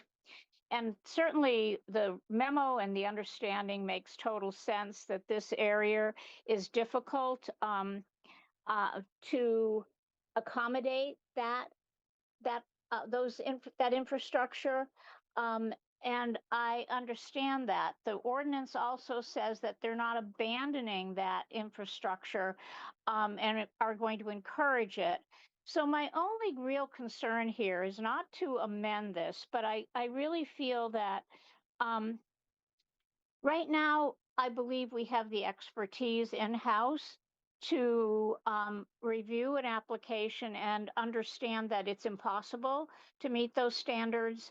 But I worry if we lose that expertise, where that will leave us. And I also worry about enforcement. If indeed throughout the region, there are some areas maybe where the GSI could be met, and I'm hoping that those areas, those will be applied and there will be some evaluation and enforcement if indeed the applicant doesn't move forward. So I'm not really proposing any change to what you've got, but I'm highlighting some concerns as we move forward.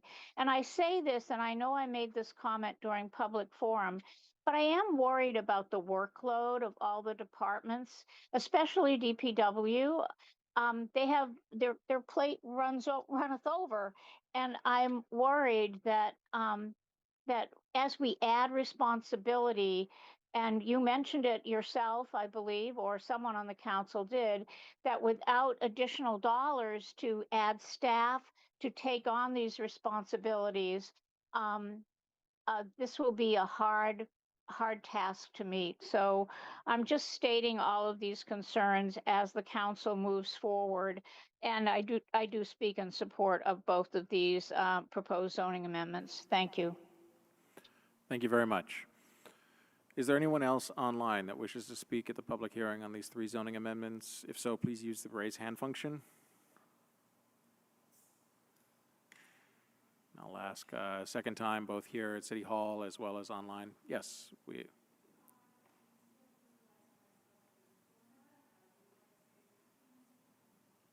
okay. This is, if you could come forward to the table here. This is the is it in regard to the zoning amendments that we're discussing?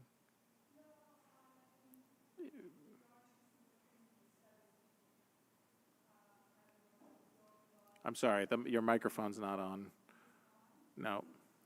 But we're only here to talk about the 3 zoning amendments with respect to stormwater setbacks and. So you're not open to new ideas about how to heal and have solutions for some of these issues? Is that what you're saying? Well, if your comments are with regard to these zoning amendments, we're open to it. We did have a general public forum earlier in the meeting. I apologize, I wasn't here earlier. Excuse me. Oh, okay. Well, if you have a comment with respect to any of the zoning amendments, the public hearing is certainly open, but if it's varying off of. Is there a time that I can come back and speak about these things, my ideas freely? Maybe next city council meeting? Yes, our next city council meeting is August 4th, and public forum will be at 6:30 p.m. Okay, thank you. All right, thank you very much. I'll ask once more whether or not there's. Oh, sorry. Councilor Litwin is also indicating that if you wanted to provide anything in writing, you're certainly welcome to send it to the council, so at any point in time. All right, one more time. Is there anyone here in person or online using the raise hand function that wants to participate in the public hearing on these zoning amendments? All right, seeing none, we'll close the public hearing at 8:11 p.m. and we'll turn now to the first proposed zoning amendment. This is zoning amendment 2503 regarding South End Innovation District stormwater standards. Director Dillard, I see you here. I also see a number of folks online from our Water Resources Division, but Director Dillard, are you going to kick us off on this item? Yes, I will. One moment. I've just got some slides that will hopefully help us. And yes, for this specific zoning amendment, Megan Moyer, the Water Resources Division Director, and Eleanor Walker, Policy and Programs Advisor for Water Resources, are both here as well, and they are the experts on the first zoning amendment. So I will give an overview, and then if there are any specific questions about the city's processes, they may be better equipped to answer them. Great. And just, sorry, before you begin, just if I could make the ask for whoever's controlling the Zoom, If there's any way for us to change the gallery view such that we can see other participants along the top bar, I think that that would be helpful. Yeah, perfect. Thank you so much. So, sorry to interrupt, Director Dillard, go ahead. Thank you. So this first zoning amendment relates to stormwater infrastructure standards in the South End Innovation District zoning district.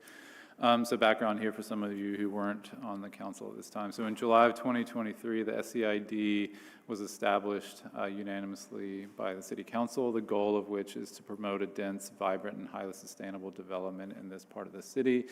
And the standards include many sustainability goals, one of which is to focus on innovative stormwater strategies. As adopted, the zoning requires or establishes a maximum lot coverage of 80%, but allows a bonus up to 90% if very significant amounts of green stormwater infrastructure are provided. I should probably say what green stormwater infrastructure is exactly. This slide provides a glimpse of two of those types of green stormwater infrastructure. Typical sort of gray stormwater infrastructure involves pipes, mostly underground. Green stormwater infrastructure, rain gardens, bioswales, silvacells. You can see a great example of some silvacells being constructed on Main Street right now. This is infrastructure that is meant to infiltrate and manage otherwise stormwater in a more sustainable way that also produces other benefits, ecological, public health, and others. So the SEID standards require that 25% of a pervious area on a lot has to consist of GSI, and specifically calls out these three methods: constructed wetlands, suspended pavement, or pervious pavement. Provides some limitations on how much pervious pavement can be used. There's also a bonus, like I said, for increasing that amount. However, it was actually Water Resources Division that brought this to our attention, that as adopted, the standards are problematic. They've identified that some of the GSI techniques in the ordinance are not feasible in the SEID district, primarily due to conditions like contaminated soil and high water table.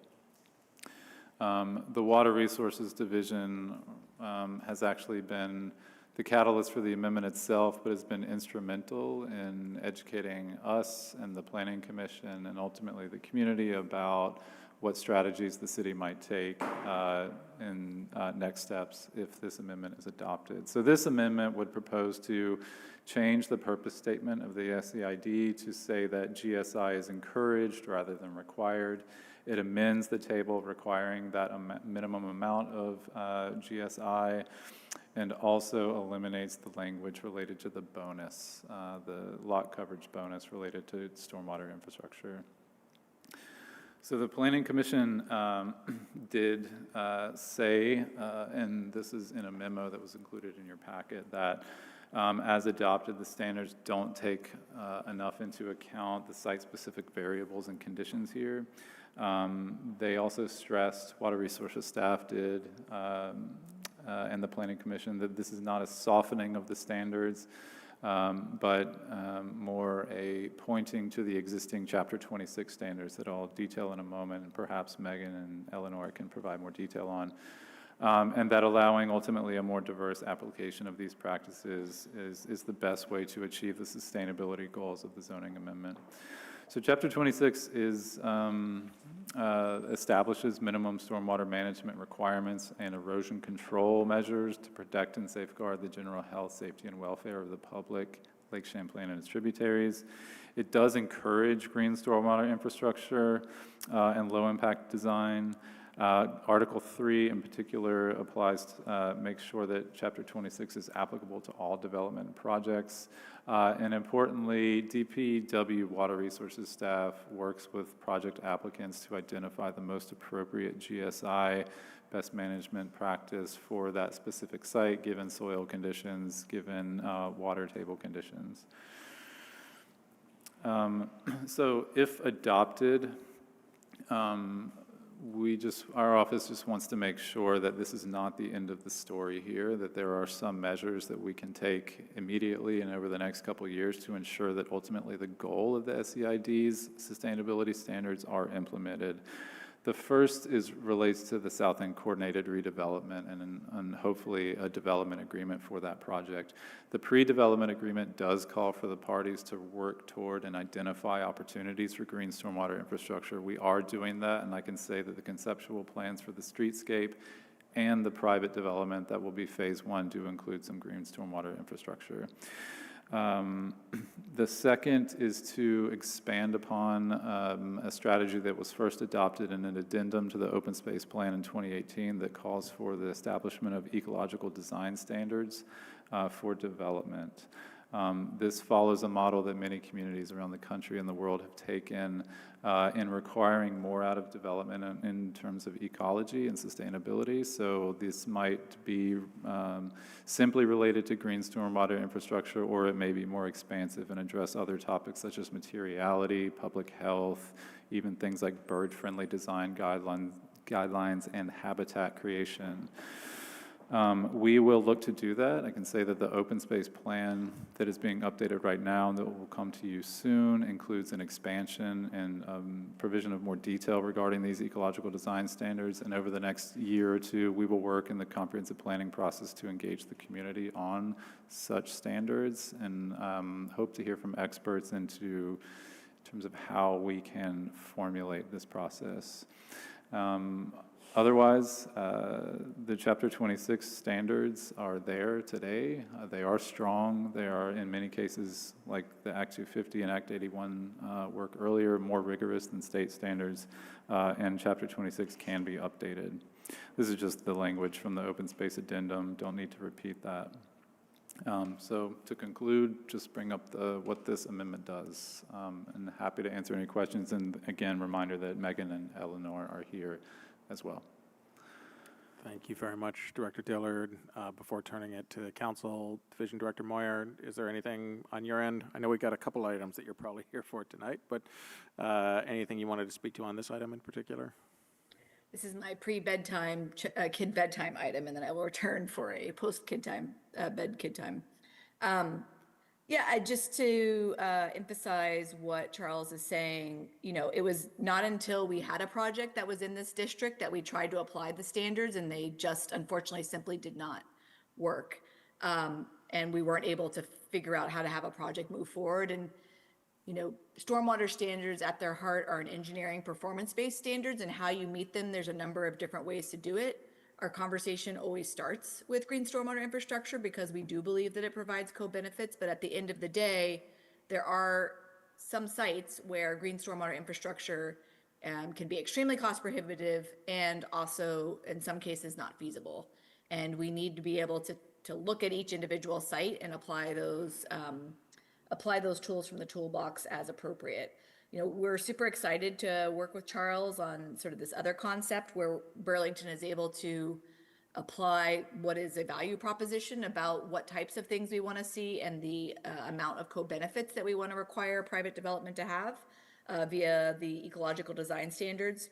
And moreover, you know, as Burlington changes and development changes in Burlington, particularly the neighborhood code, Eleanor and our stormwater program manager are working on kind of taking another look at the Chapter 26 and how we apply our stormwater standards to make sure that we have a good approach for the different types of development that we're going to see, more dense developments, the cottage type development, the townhouse developments, to just make sure that we're keeping up with what Burlington is looking like.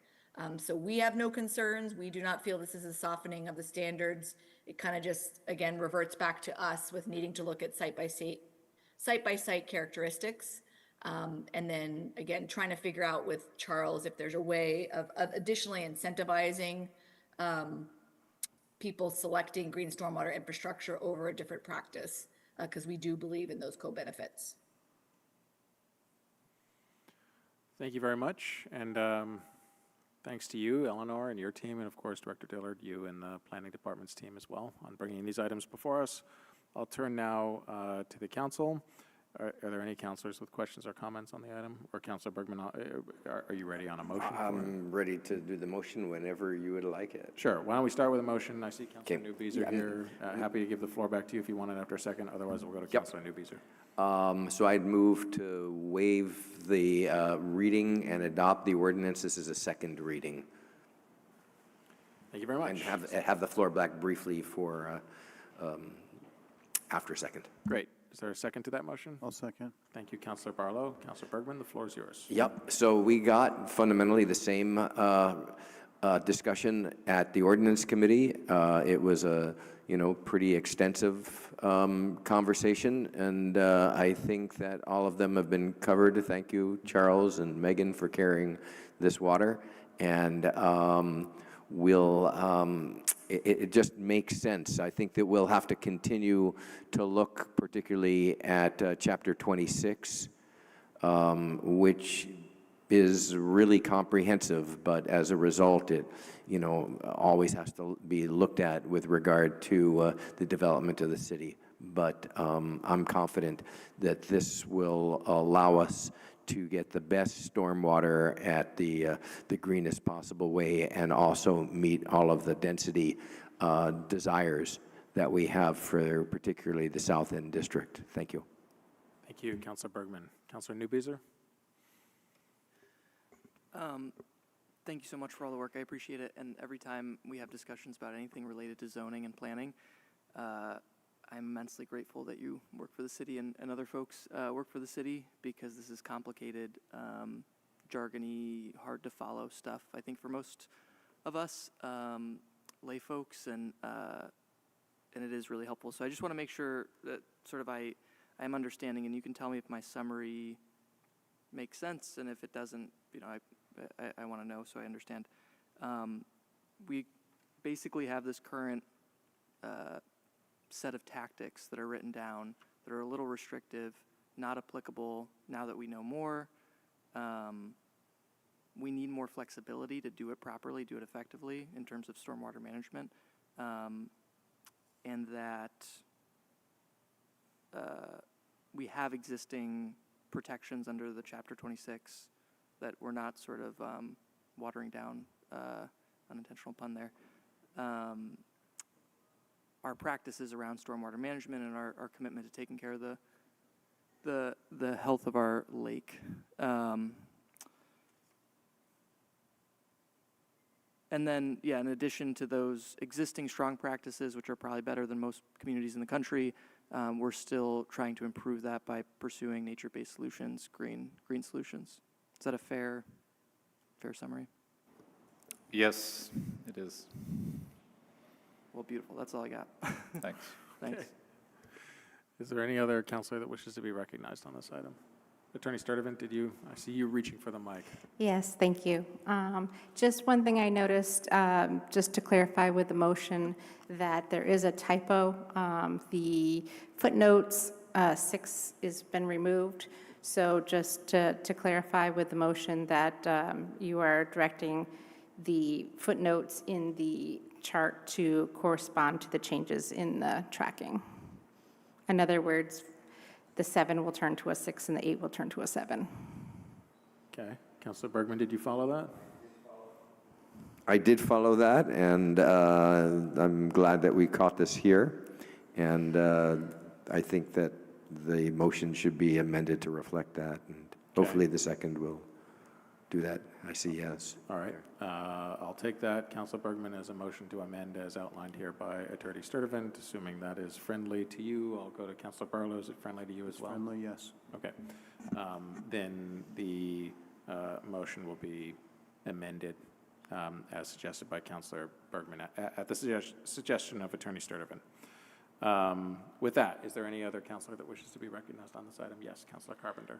This is a little aside, and Director Dillard mentioned it, but I just want to point this out as the example of why exempting projects under Act 250 in the new state scheme will be helpful, because we have stronger standards. We want stronger standards. We want to be able to implement them, and this will allow us to continue that and not potentially conflict with 250.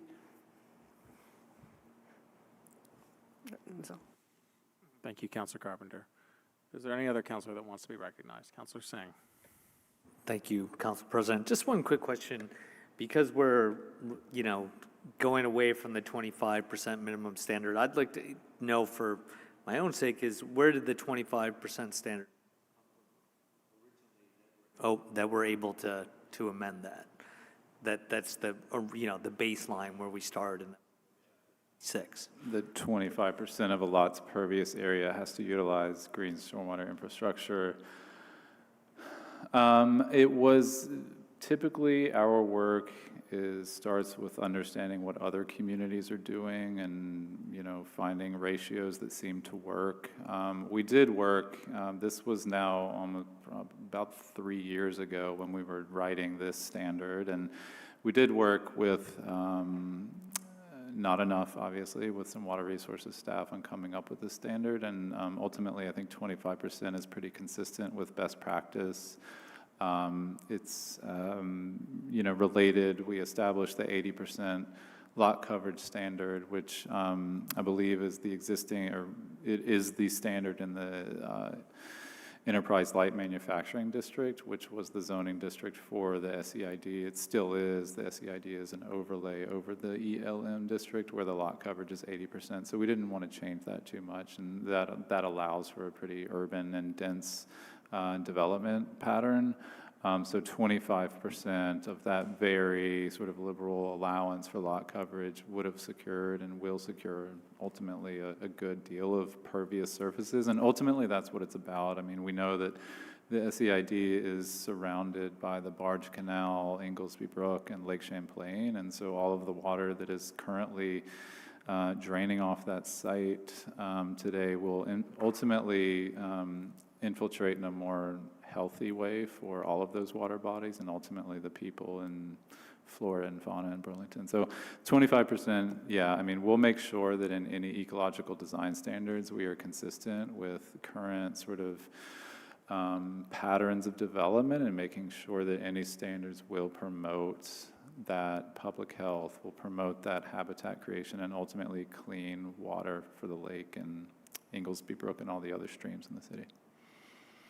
Absolutely, and I think part of that, if I'm recalling the project, is the sizing of the green stormwater infrastructure depends on the amount of impervious surface that you have, and so you, as written, you could end up with a much larger practice than need be based on the amount of impervious, the hard surfaces. So again, how we calculate and how we determine whether somebody has checked the box from a Chapter 26 perspective is an engineering evaluation and a sizing evaluation. It looks at the amount of runoff coming from an impervious surface and making sure that it is fully treated and that its volume is managed to the necessary amounts before discharging either to the city system or to a water body. And I know somebody had mentioned, or I think it was Sharon Busher, about losing this expertise. We will have to have this expertise as long as we have Chapter 26, and I don't see Chapter 26 going away. I see it being strengthened and refined and bettered over the years to make sure that we figure out a way to manage our stormwater even as we have this denser development. Thank you. Thank you. Thank you, Councilor Singh. I do not have any other councilors in the queue. And if there are none, then we will go to a vote on the item. All in favor of the motion as amended, say aye. Aye. Any opposed? That carries unanimously. Thank you very much.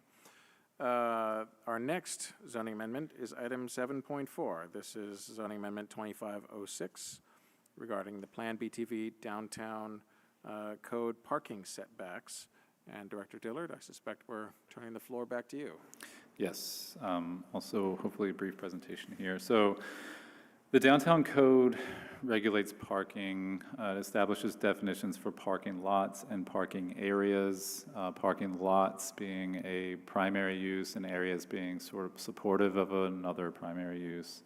Ultimately, the downtown code's goal is to promote a safe and friendly and inviting pedestrian environment, and parking standards are part of that equation.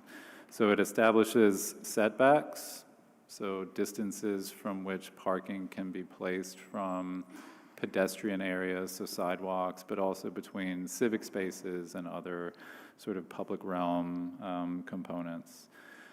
It also establishes buffer standards, so when there is parking adjacent to some use, like a civic standard or a pedestrian space, it establishes how much or what has to be provided in that sort of dimension between the parking and that adjacent use. I'm just going to skip the slides so you can see what this amendment does. So it makes 3 primary changes. So in I here, today, you know, it reads all parked vehicles, headlights, interior lighting shall be screened from view from the street by a building and adjacent properties by a building or a landscape area as follows. So at the Planning Commission table, actually with the support of former Councilor Busher, this language, any lot in a residential district or civic space was added. So the second thing it does is it changes the rules for when this 10-foot wide or 5-foot wide landscaped buffer is required, and changes it to be provided only when between the street and the parking lot within the first or second lot layer, which I'll tell you about in just a moment, or at the perimeter of the parking when that property is adjacent to a civic space like a park or some other public realm amenity, or any lot in a residential district. We do have some cases where there is a downtown form code property directly adjacent to a residential district. Typically, that's going to be RH, the residential high. The third thing it does is it says that all parking lots and parking areas shall be set back a minimum of 5 feet from any side or rear property line. And then the added language is that abuts any lot in a residential district or civic space. So increasing the threshold when that setback is required. So this is the diagram that's in the form code today. The third lot layer, where some of these standards will be relaxed, is that lightest blue shade in the diagram toward the rear of the lot. So typically, you know, if you're a pedestrian and walking down, let's say Main Street, you know, you're mostly going to experience that building and that part of the landscape and the site directly adjacent to you. There are standards to screen that from view, to screen the parking behind from view of the sidewalk and other public amenities. You typically won't see much beyond that second lot layer. So there are many cases, and we'll show you a map in just a moment, where existing conditions are such that there is parking directly adjacent to a property in the downtown district that might not be a residential lot or a civic space. And so this would increase the flexibility at a time when it's really tough to do projects downtown, and especially when parking has become such a topic of concern.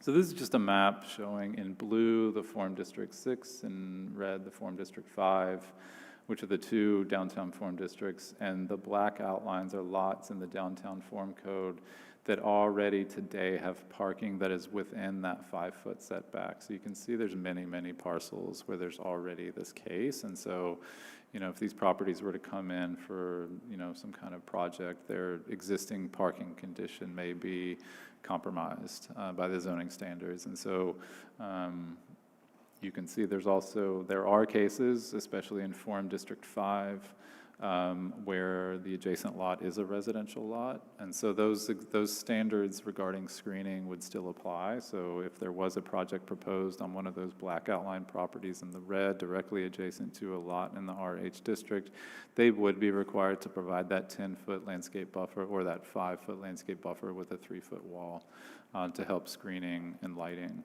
I'll also just conclude by saying that in the upcoming citywide transportation plan, we're going to be looking very comprehensively at parking and public realm and just moving around the city. And this is an issue that we can certainly consider in that plan if the council would like more information and research and policy direction as we move forward.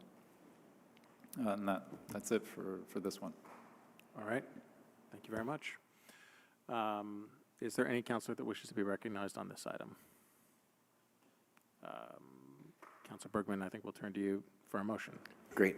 I'd like to move to waive the reading and adopt the ordinance. This is a second reading. Thank you. Is there a second? Second. Thank you, Counselor Barlow. Counselor Bergman, did you want the floor back? No, our committee also looked at this and went through all the details. Thank you. Thank you, Counselor Bergman. I should also mention gratitude to you as chair of the Ordinance Committee and the other members of the Ordinance Committee, Counselor Kane, Counselors Carpenter and Barlow, for all your work on these items, as well as our Planning Commission. Is there any counselor that wants to be recognized on this item? All right, we will go to a vote then. All in favor, please say aye. Aye. Aye. Any opposed? That carries unanimously. The last zoning amendment is zoning amendment 2508 regarding impact fees. I think I appropriately characterized this before, Director Dillard, as the partner piece to what the council already acted on within the Burlington Code of Ordinances. But do you have a further update other than what we've gone over previously on the item? That is correct. This would be the final piece, the sort of changing the zoning to reflect the changes that you already adopted on June 16th with respect to the Code of Ordinances and the administrative regulations on impact fees. Don't have anything to add. Great. Thank you, Director Dillard. Councilor Bergman, could I turn to you for a motion on this item? Yes, I'd like to move to waive this second reading and adopt the ordinance. Is there a second? Second. Thank you, Councilor Barlow. And did you want the floor back on this item, Councilor Bergman? Does any counselor want the floor on this item? All right, seeing none, we'll go to a vote. All in favor, please say aye. Aye. Aye. Any opposed? That carries unanimously. A productive evening, Director Dillard. So thanks for being here this evening, and extend another thanks to Attorney Sturdivant and your colleagues in the City Attorney's Office. All right. That takes us now to item 7.6, ordinance on water resources affordable rate setting. We maybe move too quickly through these things because I know that Division Director Moyer mentioned some personal obligations, but Director Spencer, should we take this now, or we could also move it later in the agenda? Okay, great. Absent any objection, then, I would turn to item 7.7, which is a motion to refer the REIB proposed charter language to the Charter Change Committee. And I know we have Director Christian Berry here to review that proposed charter change. And so we'll turn to that, and then Director Spencer will try to turn back to item 7.6, but we can take it whenever. So just let me know. Okay. Director Berry, thanks very much to you for your work on the memo that's before us. I know that the action here is just sort of kicking us off in sending this to the Charter Change Committee, but really appreciate your being here with the council to outline the changes before us. Yeah, thank you for having me. Just making sure my mic is on. It is. Okay, good. Good evening. My name is Christian Berry, and I am the Interim Director for the Office of Racial Equity, Inclusion, and Belonging. Thank you for the opportunity to speak with you this evening about the importance of formalizing the REIB office and the director position within Burlington City Charter. This step is crucial for ensuring that our commitment to equity, inclusion, and belonging is integrated into the fabric of our city governance, enhancing community well-being and safety for everyone in Burlington. Since the early 2000s, Burlington has made efforts to address racial equity and social justice through initiatives such as the Legacy Action Plan, the Unity Retreat, and the creation of the Diversity, Equity, and Inclusion Committee. While these initiatives laid a foundational vision for inclusivity, they often lacked a demonstrated commitment from the city in terms of essential resources, including dedicated staffing and funding. As a result, these early efforts were not sustainable and struggled to create lasting change within our community. It was the establishment of the office in 2019 that signaled a significant commitment from the city to advance racial equity. With the appointment of a dedicated director and subsequent staffing, the REIB office has been able to provide the necessary structure and support for implementing effective and sustainable equity-focused initiatives. This formal recognition of equity work equips us to focus on building an inclusive community and addressing systemic barriers in a comprehensive manner, ultimately enhancing the well-being and safety of everyone in our community. Today, the need for the REIB office is more pressing than ever. National conversations around racial inequality and the ongoing attacks on human rights highlight the systemic injustices that affect not only racial and ethnic minority groups, but other underrepresented, underserved, and marginalized groups. Our community is calling for effective action, and it is our responsibility to respond with integrity and purpose. We are at a crucial juncture for Burlington, and it is essential we prioritize racial equity work. By embedding the REIB office in the city charter, we are not just making a statement. Incorporating the REIB office and the director position into the city charter enhances our commitment to racial equity and the governance of Burlington. This formal recognition emphasizes the importance of equity in all city operations and serves as an assurance to our community members that racial justice is a top priority.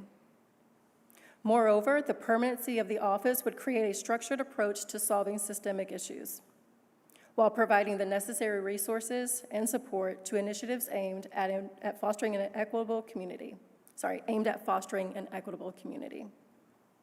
This proactive stance is essential not only for addressing current disparities, but also for fostering long-term systemic change that prioritizes racial equity and inclusion. Last but not least, the establishment of the REIB office within the city charter not only reinforces our commitment to equity, but also positions Burlington as a forward-thinking community that prioritizes the well-being and safety of its community members. Thank you for your time and attention to this matter. Thank you very much, Director Barry. I would now, well, let me begin first by asking Councilor McKnight, would you be open to making a motion to kick off the discussion here? Yes, I move to waive the first reading of the proposed charter change and forward the language to the Charter Change Committee for further deliberation, subject to review and approval of the City Attorney's Office. Thank you, Councilor McKnight. Is there a second to that motion? Second. Thank you, Councilor Schachter. Councilor McKnight, do you want the floor back? I would like the floor, but would be happy to allow others to go first. Okay. Is there any councilor that wants the floor at this moment? Councilor Carpenter. Excuse me, and maybe this can be vetted out later. I'm just curious, in your discussion and proposal, this was put together by the REIB committee, am I right? So this was done in conjunction with the mayor's office, the REIB City Council Committee, and also with Councilor Bergman. Okay. A question, if you can answer it. And I want you to understand this is a question I'm going to bring up relative to the whole city organization and modern gov, but this would move the director of the REIB office to a mayoral appointee, which makes it very political, which means it would have to be renewed every 3 years. And I'm saying this in the context because I have concerns about other department directors' positions. We have a lot of mayoral appointees, and this is not a reflection on any particular mayor. It causes me concern about instability in core functions. So I'm very supportive of embedding this in the charter and making sure that it's a permanent office, permanently funded. But I raise some concern around making this position a political appointment, and I'm just curious if any of that discussion came up. Yeah, thank you for that, Councilor Carpenter. We did talk about that issue, and I raised similar concerns. Right now, the position is an appointed position with a one-year term, which is really hard to do systemic change work in 1 year. So I think the idea is that it would still be a mayoral appointment, and I think there's some other considerations around the tenure of the appointment. And is the expectation is that would be some of the work of the Charter Change Committee? Yes. Thank you, Councilor Carpenter. Does any other councilor wish to be recognized on this item? Councilor Singh?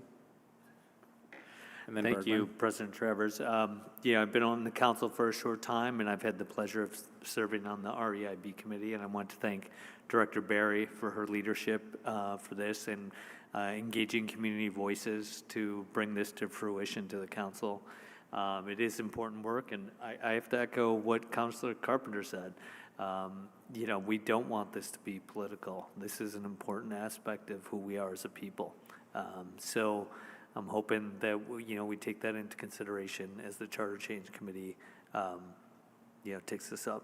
Again, thank you for your work, and thank you, Councilor Bergman, for your work, too. Thank you, Councilor Singh. Councilor Bergman? Thank you. This has been something which had been called for a while. I was on the REIB committee last year. People were calling for it. People were calling for it before I was on that committee. You know, I hate to say it, but everything we do, everything that happens in city government is political. And the question of how we deal with that is, you know, a question that we're continually confronted with. And I just want to say that I had the honor of being asked to give my input with Director Barry and with Katie, and we raised these in a very open way. You know, I mean, I actually don't have an agenda for this one way or the other. You know, the idea is to say, what's the structure? What are you looking to do? How can you best do it? And they engaged in that process with me, and I suspect, because I wasn't involved with the other parties inside the administration, that they did that as well. And so I'm confident that what we've got here is a great starting point, and this is what the Charter Change Committee needs to vet, and it'll be a political process, not the least of which is with the public, just like the legal resident voting was about. And lest we forget, and as Director Barry so eloquently mentioned, this is a political struggle for the soul of this country. And everything to celebrate and to honor diversity and equity and inclusion apparently is not something that the current administration supports. And so I think it's really important that we stand up for, well, I think that Abe Lincoln said it really well, a government of the people, by the people, and for the people. Thank you. Thank you, Councilor Bergman. Councilor Litwin. Thank you so much, and thank you, Director Barry. I'm looking forward to spending more time with you in the future. And as a member of the Charter Change Committee this year, I'm looking forward to that conversation as well, and I think it'll be a very friendly conversation. Councilor Bergman, I wouldn't say he took the words out of my mouth, but he teed me up very nicely, which is that we just can't afford to not do this. And particularly considering the administration, and I mean, I don't mean the mayoral administration, I mean the federal administration, and the effect that that is having, the chilling effect that that is having on everything from free speech to equity work. Even the University of Vermont recently changed the name of the Mosaic Center for Students of Color to the Mosaic Intercultural Center, and renamed the Division of Diversity, Equity, and Inclusion, if that was the name when I was working in it, to be the Division of Intercultural Excellence. So words are being scrubbed and changed all over the place, and that matters. And people are taking notice, and it's frightening to many people of all backgrounds, including anti-racist allies.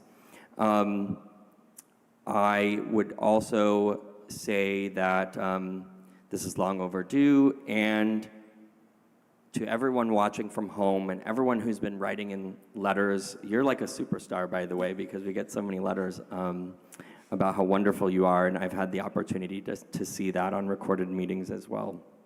But to everyone watching from home, I loathe charter changes, not because they're not important and not because I don't want the community to weigh in, but because of all the steps that come after and how often those things don't come to fruition because of our system of government in Vermont. And a great example is the gun legislation that the mayor worked on 10 years ago, and here we are, right?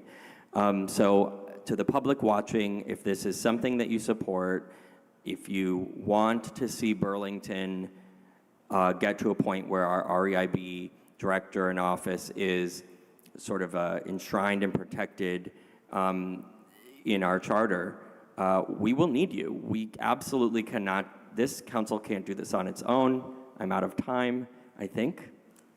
I think I may Unless have the not clock said never it. started. I think so. Okay. I think So that's- anyway, I'll Maybe end another with minute, this. Councilor. I'll just end with this, which is, please don't be silent. Please start, as we move through this, be engaged, but also remember that we will need you to talk to your legislators, your senators, the governor's office. Ultimately they have to sign it, and I'm not so sure, given the current makeup of the State House, that won't be an uphill battle for us, and it shouldn't be. It really shouldn't be. It's a travesty that it may be, but please stay involved and engaged if this is an issue that you care about. Thank you. Thank you, Councillor Litwin. Councillor McKnight? Thank you, President Travers. I want to echo some of the other comments that have been made so far. I'm just so glad to see this charter change moving forward after so many months of committee discussion. And as it's been said, community members really were calling for this loud and clear. I really see this office as essential to the city, particularly, as Councilor Bergman mentioned, in the divisive time that we're living in amidst this national assault on DEI. And I also want to note, for the benefit of the public, that the concept and the principles behind DEI have been proven time and time again to lead to success in public organizations like our city, as well as in privately held businesses and nonprofits across the board. So I see this not just as something to do that's necessary for us to do if we want to lead with our values, but also as something that is valuable in and of itself for all of us. And I really want to thank Interim Director Barry for all of your hard work and expertise on this, and just for your courageous approach in general to what can often be difficult and charged conversations. Just because that difficulty might exist doesn't mean that we shouldn't face it. And you've been such a incredible leader in many of those circumstances. So we're lucky to have you, and I really hope that you become the permanent director. I'm going to leave it there for now. We have many more hours, I don't know how long, of discussion that will come in the Charter Change Committee, and I look forward to getting into the details and addressing some of what Councilor Carpenter brought up and other things, and bringing this back to the full council for approval. Thank you. Thank you, Councillor McKnight. Councillor Schachter? I won't repeat everything that's been said, but I would be remiss if I didn't just take a moment to express my gratitude to you, Interim Director Barry, for helping to move this forward at this really critical moment, and for everyone who's sort of worked really hard behind the scenes and in a lot of work sessions to really flesh out our vision for this department, the necessity of the work, and I'm really glad to see it moving forward, and just so deeply grateful to you for helping us get here. Thank you, Councillor Schachter. Councillor Broderick? Thank you. Like many have said, I just wanted to express deep thanks and gratitude for all the work that you've done, Interim Director Barry, and express as others have said, how important taking a loud step like this in the opposite direction of the path that our country is moving. And though there is a lot of work just to get this into our charter and enshrined, and then even more work after that to utilize it to the fullest extent that we can, it cannot be understated how important taking a step like this is to fight against not just the current systemic white supremacy that we see in our country at all levels now, but to defend the tide, as I said, that our country is moving further and further to. So thank you. Thank you, Councillor Broderick. Is there any other councillor that wishes to be recognized on this item? Councillor Grant. Thank you, and thank you for your work, for your counsel. It's really been important to me. Help keep me off the ledge at times.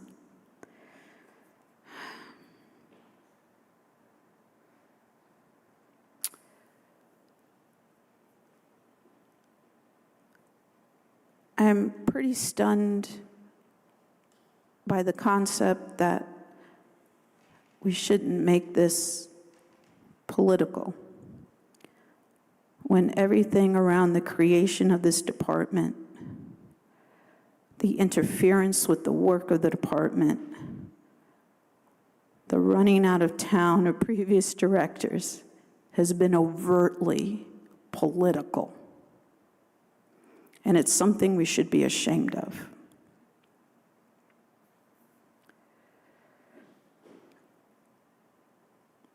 Putting this department in the charter had been discussed for the past few years, and I'm glad we're getting to the point where we can do it now, because it will show a commitment on the part of the city. But we can't play games. We can't be in a system of denial. We have failed repeatedly at multiple levels of issues around equity. We have failed repeatedly and are failing now when we look at take the food not cop situation.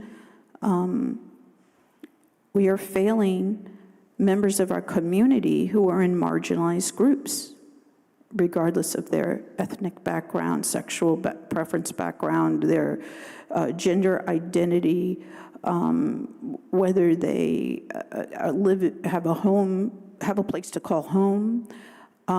We are failing.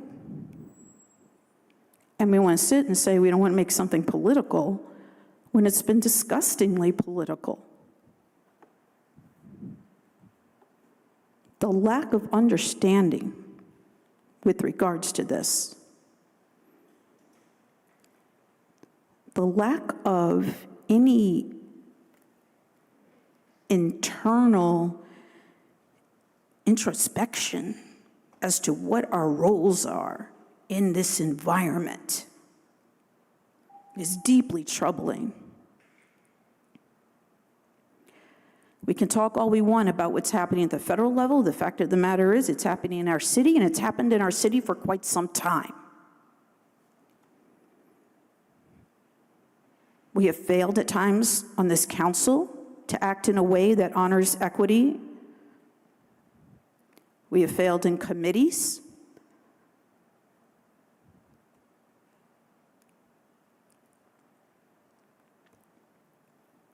Our residents have failed each other at times.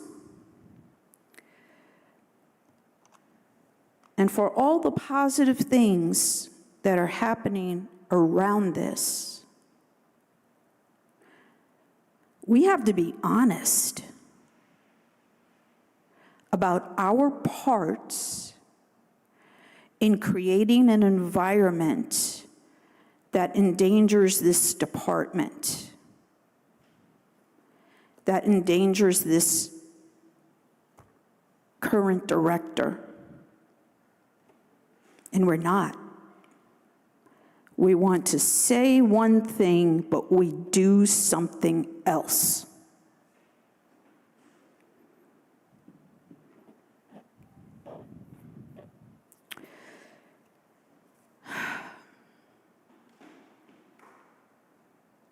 It will require lobbying, and I appreciate my colleague mentioning that, because the atmosphere in the state isn't what it should be.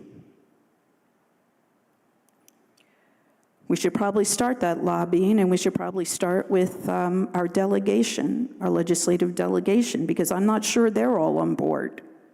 And this is something that we've seen in the city before when dealing with the many community safety issues that we've been facing, where we found that our own Chittenden delegation wasn't fully on board.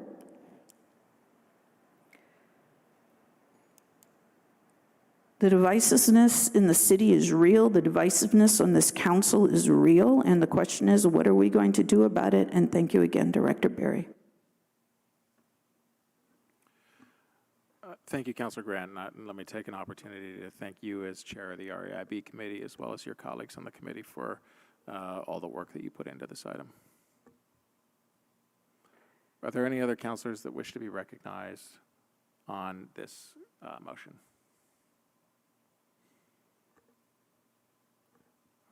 All right. Seeing none, we'll go to a vote. The motion is on referral to the Charter Change Committee. All in favor, please say aye. Aye. Aye. Are any opposed? That carries unanimously. Again, Director Barry, thank you very much for being with us, and we'll look forward to seeing you soon. Thank you. All right. So then, absent objection, we will turn back now to item 7.6, which is the proposed ordinance on the Water Resources Affordable Rate Setting Program. Director Spencer, Division Director Moyer, appreciate your sticking with us this evening. And Director Spencer, are you introducing this? Yes, I'll tee it up and turn it over to Division Director Moyer. Great. Thanks for having us this evening. This is a momentous evening, and I just want to thank the council for the work to date and a very productive TUC meeting last month. We're here to seek the waiving and approving of the second reading of the ordinance changes and adoption of updates to the water resources affordability policy tonight. This is the result of a lot of good collaboration, and especially want to thank the TUC for really good input, not only on outreach and education to make sure people know about these efforts, but also around context. And Councilor Bergman suggested adding some good language at the top of this document to describe the enabling legislation that allows it. With that, I'll turn it over to Division Director Moore to say a little bit more and seek your approval. Hi all, thanks again, and thanks for the flexibility on the timing. Yes, we've talked with you before about this. For those of you who don't know or don't remember, we do have an existing affordability program that was established in 2021, and this is what I would consider affordability program 2.0. The primary enhancements that we're pursuing are to add a stormwater fee discount for income for currently qualified customers who meet our direct assistance criteria. I'm going to start to distinguish between direct and indirect assistance. Currently, we're only able to provide these discounts to people who are in a property situation where they're in a singly metered, water metered property. I can certainly answer questions about why that is. The really, really cool part, the part that we're really excited about with what we're proposing, is the creation of a new indirect customer assistance program through a partnership with Burlington Electric. This is going to allow us to provide income qualified customers that we don't currently have the ability to give them a discount because they don't currently receive a water resources bill from us. But they receive, in most cases, a Burlington Electric bill. And so we studied the model that Seattle Public Utilities has been following, I believe, for quite a while. And we're going to be working with BED to actually provide BED money that they can then credit those account holders, which are generally renters, with the equivalent of what they would be getting were they somebody who owned a single family home or who was in a different property type. And so by doing this, we're hoping to, certainly that's not going to negate the impact of our rate increases, but we hope that it's going to help renters who are very likely to experience rent increases as the result of our needed rate increases, and make sure that we're getting money directly in their pockets to offset their overall sort of utility costs. As Director Spencer said, we worked with the TUC to review both the required ordinance changes that are going to give us more flexibility to continue to enhance and change the program as we see the need for in the years to come, and then also to adopt or to approve the policy updates, which is sort of the working document that will enable these changes to move forward. Sorry, that is my child calling. Chapin, you want to take it over? Yep. No, we're good. Okay, thank you very much, Megan and Chapin, for a presentation this evening. I'll now turn to councilors for anyone with questions or comments on the item. Councilor Carpenter. This is not directly related, but I wonder if there's been any continued discussion around how, with new development, because it's very hard to do this retroactively, allowing project owners to sub-meter so that renters do know their water use, and then somehow combine this more, because there's still concerns about, how do you encourage conservation with 1 meter. So while I'm very supportive of this initiative, and I think that's a good step forward, I still think somehow in our development standards or in our, as I understand it, there's some impediment with, I don't know if it's the Public Service Board, but the allowance of sub-metering. So maybe I'm offering this just more as a comment that I think going forward, particularly as we encourage dense development, we may want to look at our development standards and somehow encourage the ability to sub-meter so that renters can get even more of a benefit.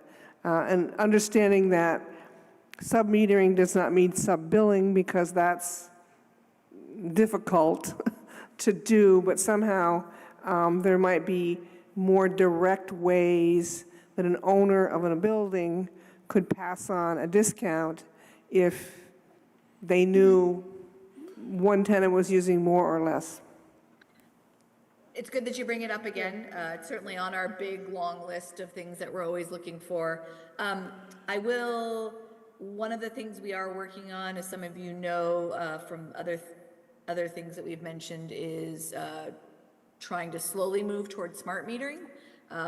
We are moving towards a customer portal that will have the capability, as we upgrade our meters and as we put out more fixed networks that are able to receive the metering data on a more constant real-time basis. And I'm wondering, and I'll have to talk with our Director of Finance and Customer Care about the opportunity for people to have a meter that is maybe read by the system and they're able to pull down the data, but that we don't have anything to do with. Because I think that maybe has been the concern in the past, is that we would have to manage and manipulate the data, and that's not something that we can honestly take on. But I do wonder if there's an opportunity as we move towards smart metering for us to look at how an individual property owner might be able to do this and pull down their own data. So it's good to add it to the list, because things sometimes fall off the list.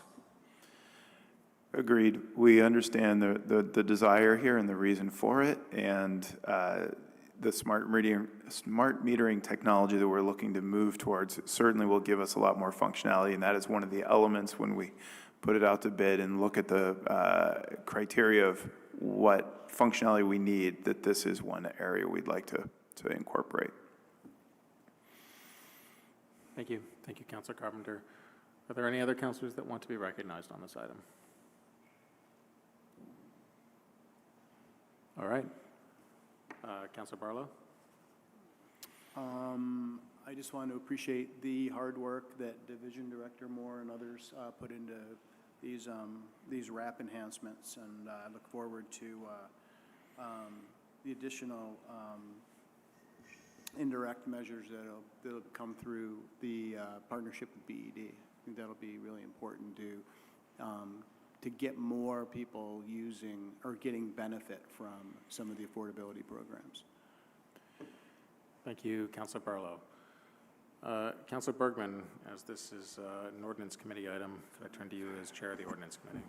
Well, I thank you, although we did it in the TOOC, but I was there, so I would move to waive all of the readings and approve the second reading of the proposed ordinances regarding water resources, affordability enhancements, and also to approve, let's do this in one motion, to approve the proposed policy regarding the water resources affordability enhancements. Thank you, Councilor Bergman. Yes, you've reminded me that we suspended our rules for this to go to the TOOC as opposed to the ordinance committee, if I'm not mistaken. It all works. Is there a second to that motion? I'll second that. Thank you, Councilor Barlow. Is there any further discussion on this item? All right. And just clarify, Yes, this is going to Councilor TOOC. It's not Did going to go to TOOC. This is it came from TOOC. Got it. Yes. Yeah. Typically, we would send our ordinances to the ordinance committee. Following the but we bouncing suspended ball our now. rules for this to go to TOOC. It has come to us from TOOC, and we are now voting to adopt it. Great. Yes. Sounds good. All right. Thank you, TOOC. All right. All in favor, please say aye. Aye. Aye. Any opposed? That carries unanimously. Thank you for very much. support. Thank you so much. We now turn to item 7.8, an ordinance establishing the city circle, BCO Chapter 1, Section 10. And on this item, we have City Attorney Brown. The proposed action on this is to waive the first reading and to send it to the ordinance committee. I do know that the administration has made some public remarks and statements with respect to this proposal, but thought, City Attorney Brown, if it was possible for you to provide the council a brief presentation before this goes off to committee, that would be helpful. Of course. Thank you for inviting me. I am City Attorney Jessica Brown, and joining me online is Assistant City Attorney Emmett Wood, who was instrumental in drafting this proposed ordinance. Becky Penberthy lasted as long as she could from the Community Justice Center, but unfortunately she had to leave. She did ask me to let you all know that if you have specific questions about the circle process that I'm not able to answer, you should feel free to reach out to her. So since stepping into the position of city attorney in August 2024, I have been involved in many discussions with the administration, with department heads and other city staff, with several of you city councilors about what we can do to more effectively try to address conduct, particularly in the downtown core, conduct that rises to the level of violating city ordinances, and the idea of City Circle emerged from those discussions. The concept of City Circle is that it will be a rapid response program facilitated by the Community Justice Center to address such conduct that does rise to the level of violating city ordinances. Until maybe a decade or so ago, the city attorney's office prosecuted criminal ordinance violations at some point for reasons that I think were based on the priorities of the administration at the time and the city attorney's office at the time, as well as for staffing reasons. The city attorney's office stopped prosecuting criminal ordinance violations. So currently, if someone is ticketed for an ordinance violation in Burlington, they receive a civil ticket, which is prosecuted at the Judicial Bureau by the officer who issued the ticket. And more often than not, the person who received the ticket does not participate. A default judgment is entered against them, a fine is imposed, and none of it is of much consequence, because the reality is that frequently the people who are being ticketed may be unhoused, their basic needs are not being met, and they have no ability to pay a fine anyway. Imposing a fine is what the Judicial Bureau has the ability to do for a civil ordinance violation. The Judicial Bureau does not have the ability to try to address any of the issues that are often underlying the conduct. that resulted in the issuance of the ticket in the first place. Unlike the Judicial Bureau, our Community Justice Center is positioned to work with people to try to address their needs and help them adjust their behavior and repair any harm that they may have caused within the community. So City Court will involve the City Attorney's Office resuming the practice of charging certain ordinance violations as criminal violations. The specific ordinances are listed in the draft, but they include things like public possession and consumption of alcohol, unlawful trespass, unlawful mischief, disorderly conduct, and other what I've heard described here tonight as antisocial behaviors. Along with a ticket, a person will receive an invitation to engage with the City Circle. This will be a pilot program focused on conduct in the core downtown area. City Circle will work similarly to programs that the Community Justice Center already offers as alternatives to criminal prosecution for people who have been or would otherwise be charged with crimes in state court. So City Circle will be an equivalent rapid response restorative process alternative to prosecution for criminal municipal ordinance violations.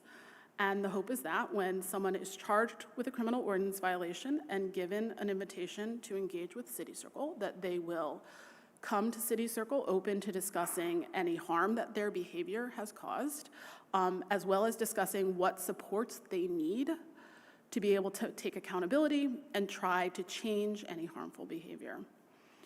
If people charged with criminal ordinance violations do not engage with the City Circle, the City Attorney's Office will have the power to file those violations in the Superior Court, and if need be, as a last resort, request warrants to get people to appear. I'm intentionally saying as a last resort because I do want to emphasize that the goal is not to drag people to court. It is also intentional that we're calling this City Circle. There are similar programs all around the country in other cities, and often they're referred to as city court or municipal court or neighborhood court. But we want to emphasize that this is about engaging in the circle, not about trying to drag people into court. Like I said, it's not about arresting people. It's not about saddling people with a criminal conviction. The goal is to connect and engage with people and provide them the support that they need to build their capacity to be accountable for any harm that their behavior may be causing in the community. So even if, unfortunately, the way that our society has, in many ways, to try to engage people to get them the services that they need is through our legal system. So if the only way to connect with someone is by getting them into court, I do want to be clear that the ultimate goal will always be to have them engage with the City Circle process.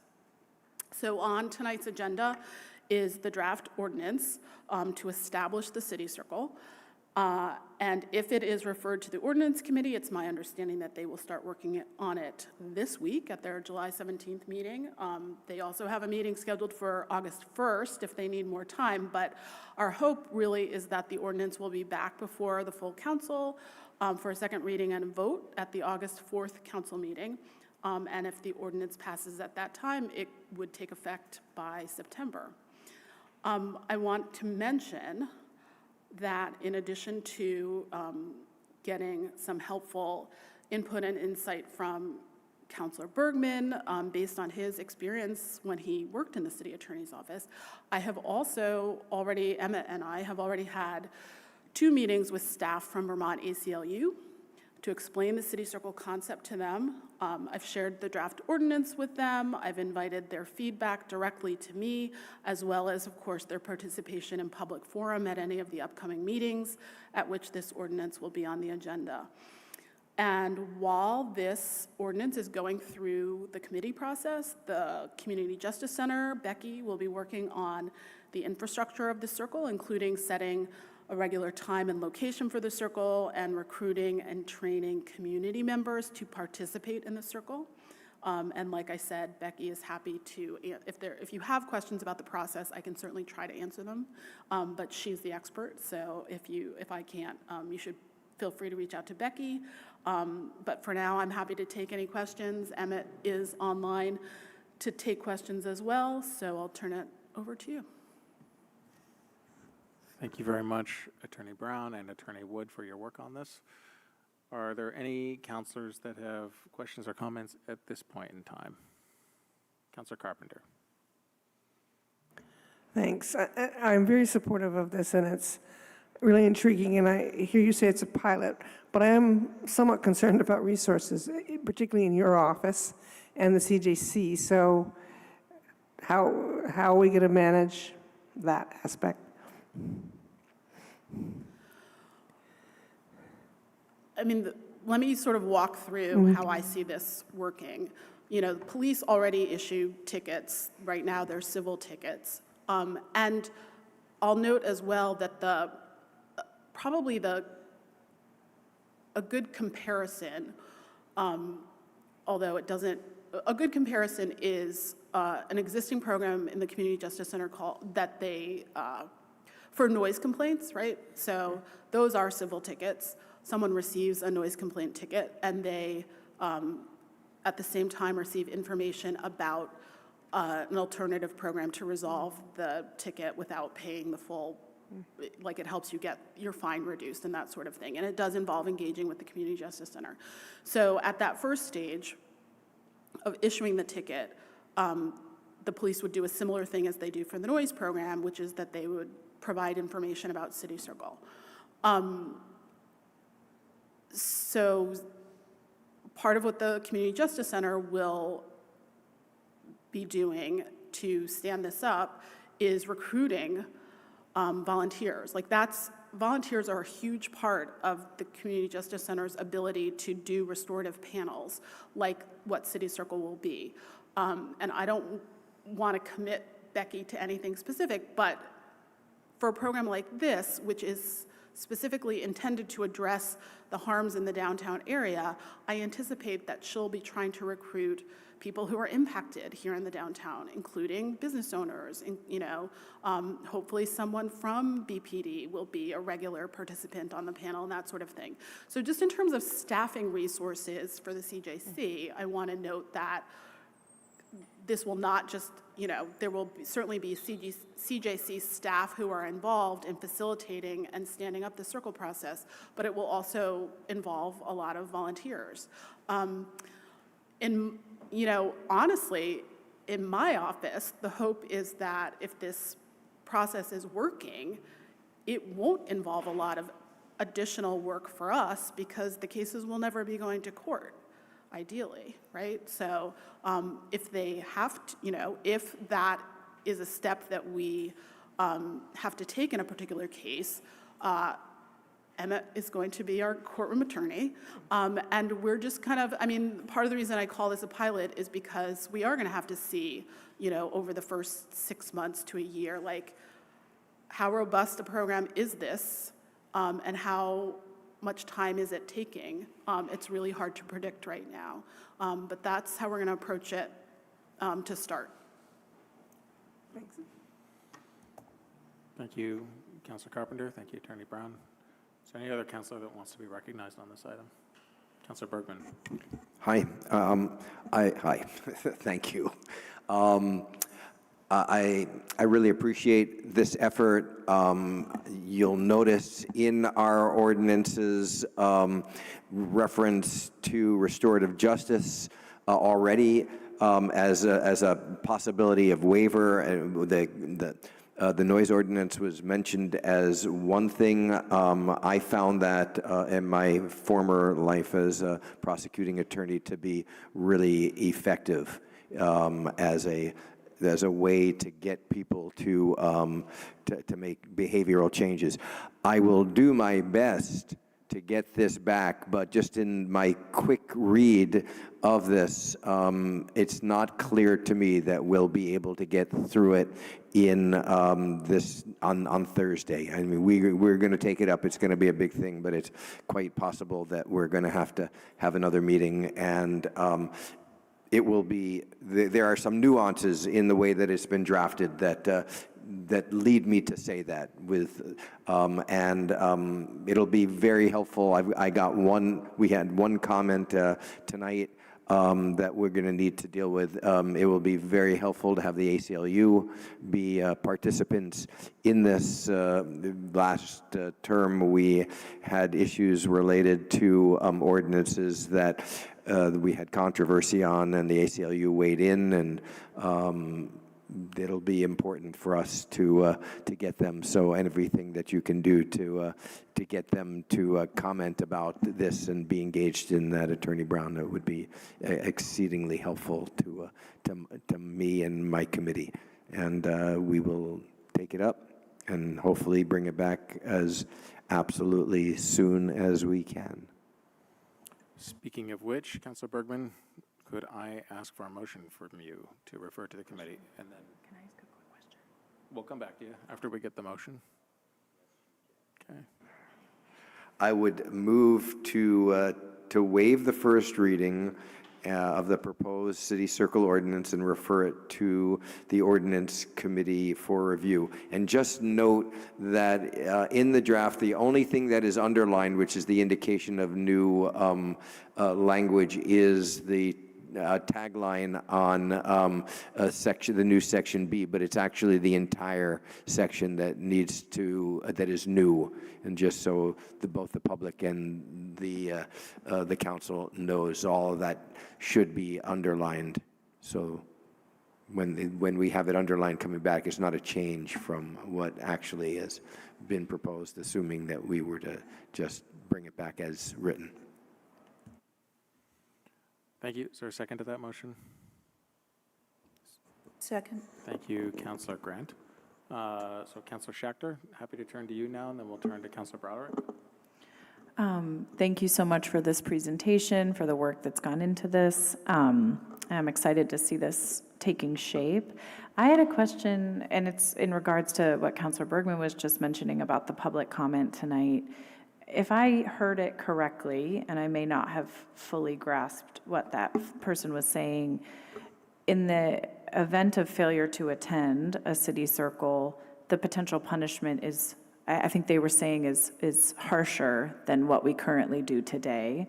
I was just wondering if you could maybe speak to that, because I can't quite tell from the way it's written if it then just puts people into the track that already exists today, or if it is sort of indeed a different track.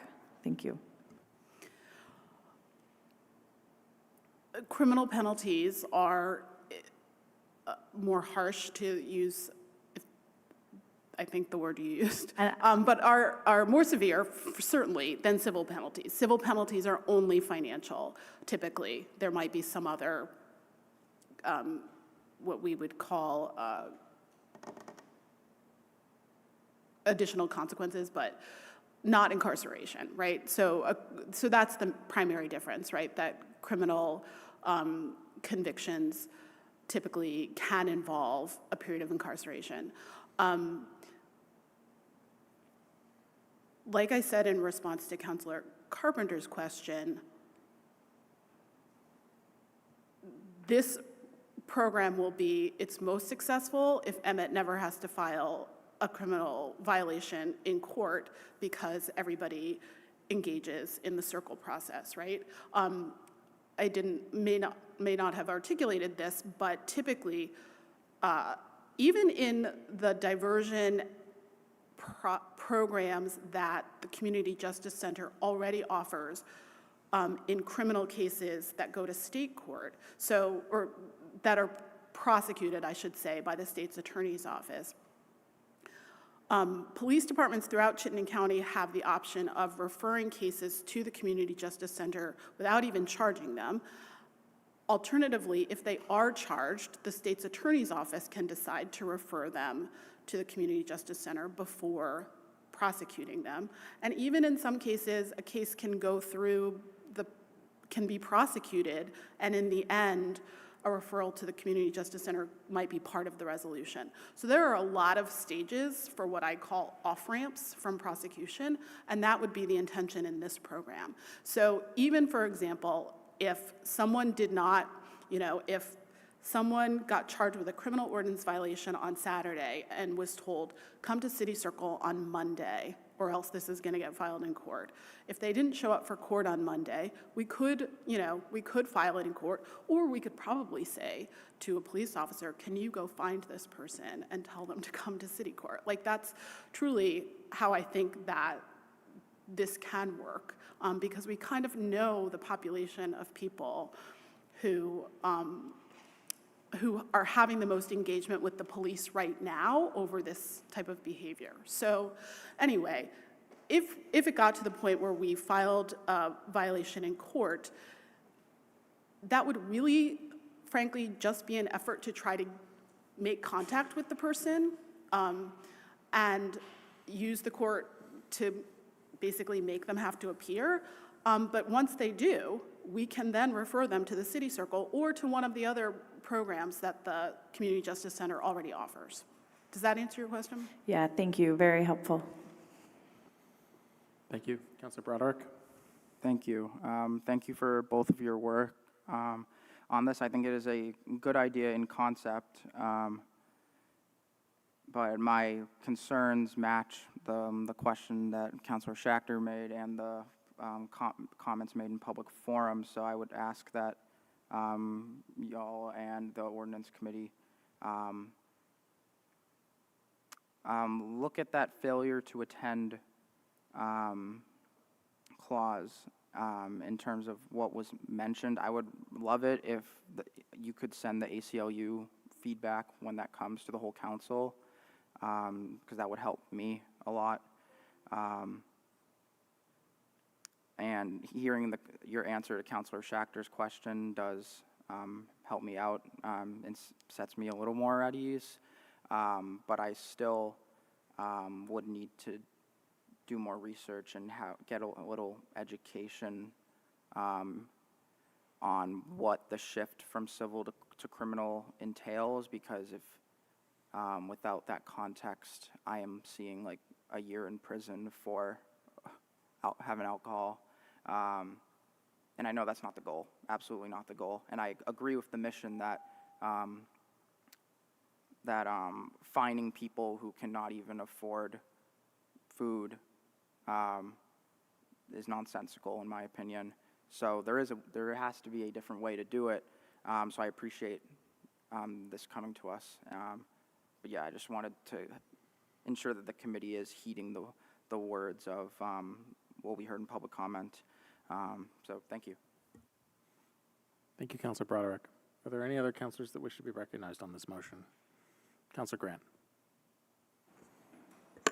Thank you, and thank you for the explanation. I know you were at one of the recent press conferences talking about this idea. So I guess my concern would be, first let me say that I thoroughly recognize that we have had a problem in the city with enforcement.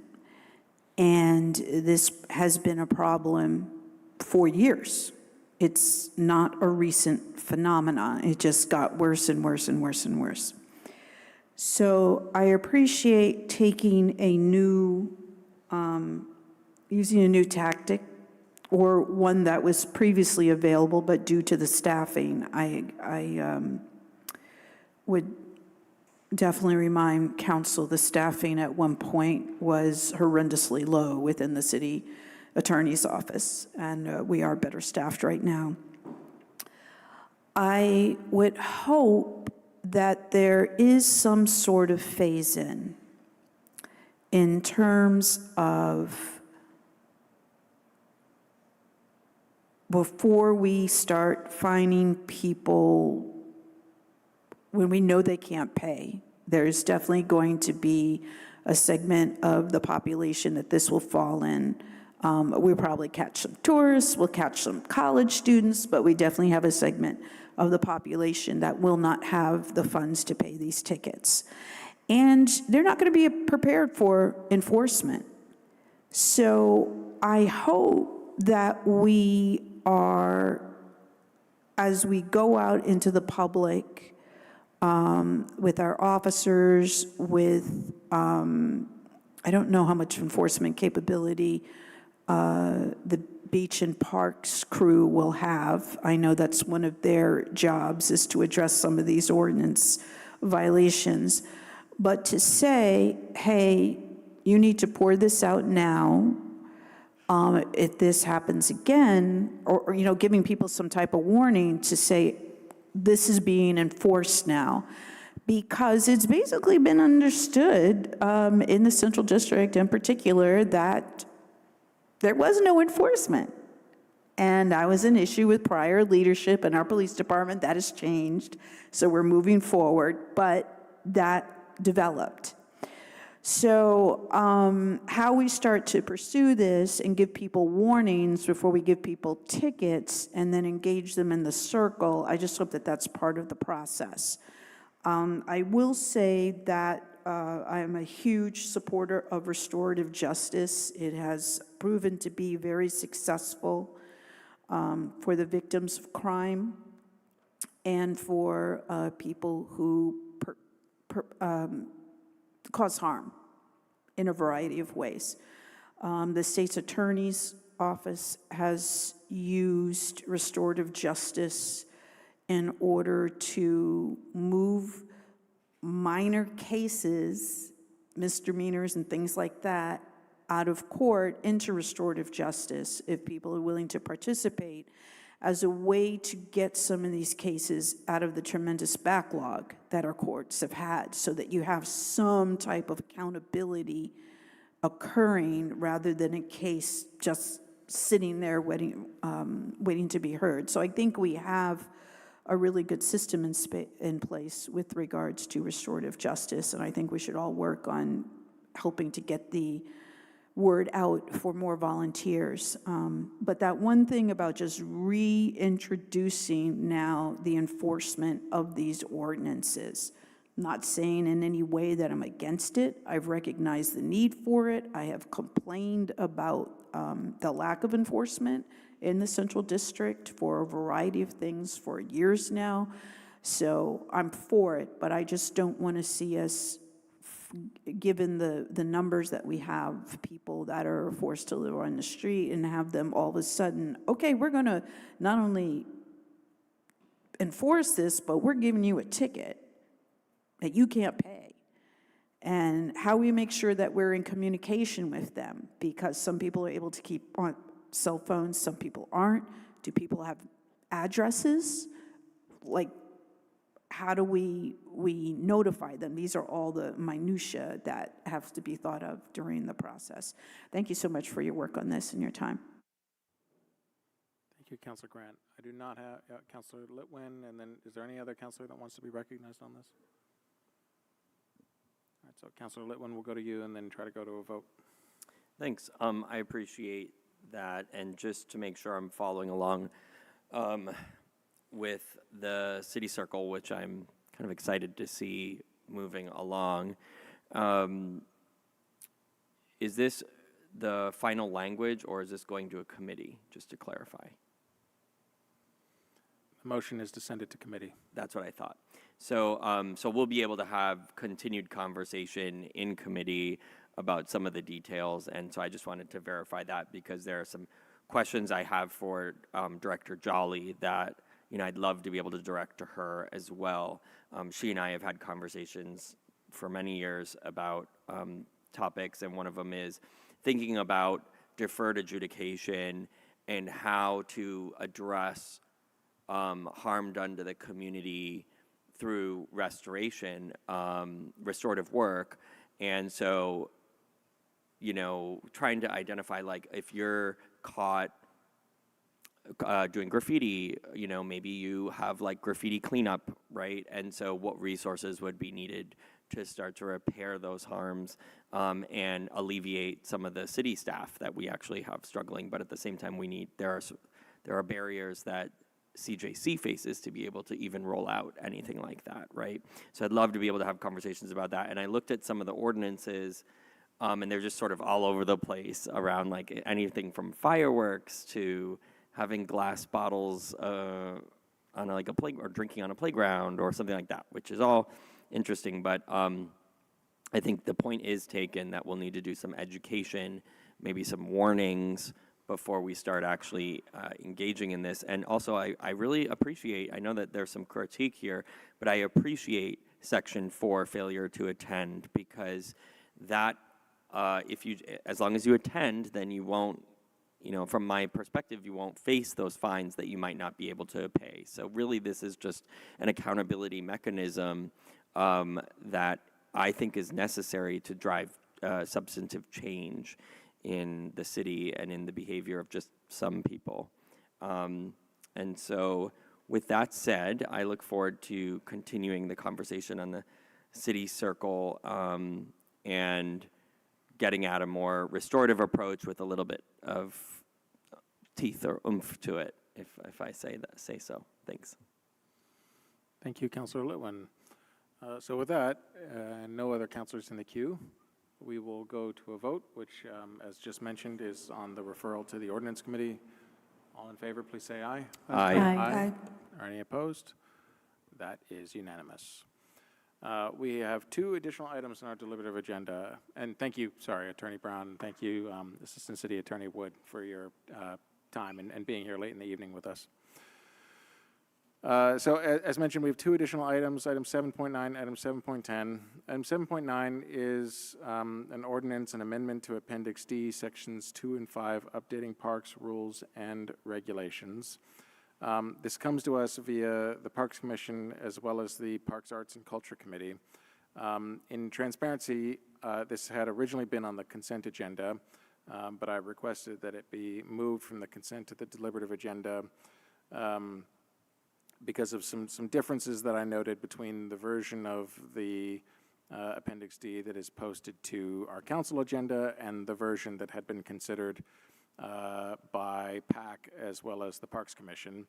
I've since been in communication with the City Attorney's Office, and my understanding is that the review of this ordinance with I think, understandably some staffing changes within the Parks Department followed a course different than what would typically happen, which is that the City Attorney's Office, as I understand it, did not have an opportunity to fully review the proposed changes until after the Parks, Arts, and Culture Committee had taken a look at that, which is why some of the changes which have come at the suggestion of the City Attorney's Office are reflected currently in Civic Clerk in a way that differs from the exact version that the PAC had considered.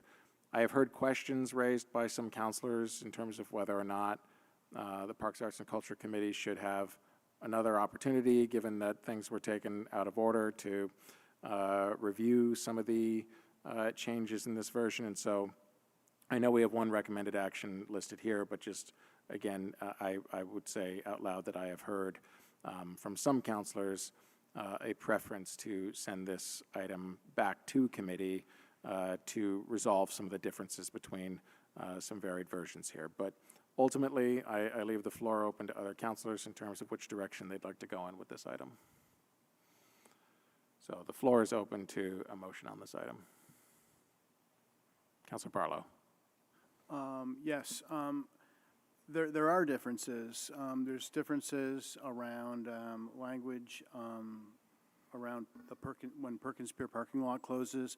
There's also language differences that I've discussed with Councilor Carpenter about Letty Park closing times. And rather than deliberate this on the floor tonight, I think it would be useful to send this back to PAC just for one last, little bit of deliberation to clean up some of these inconsistencies.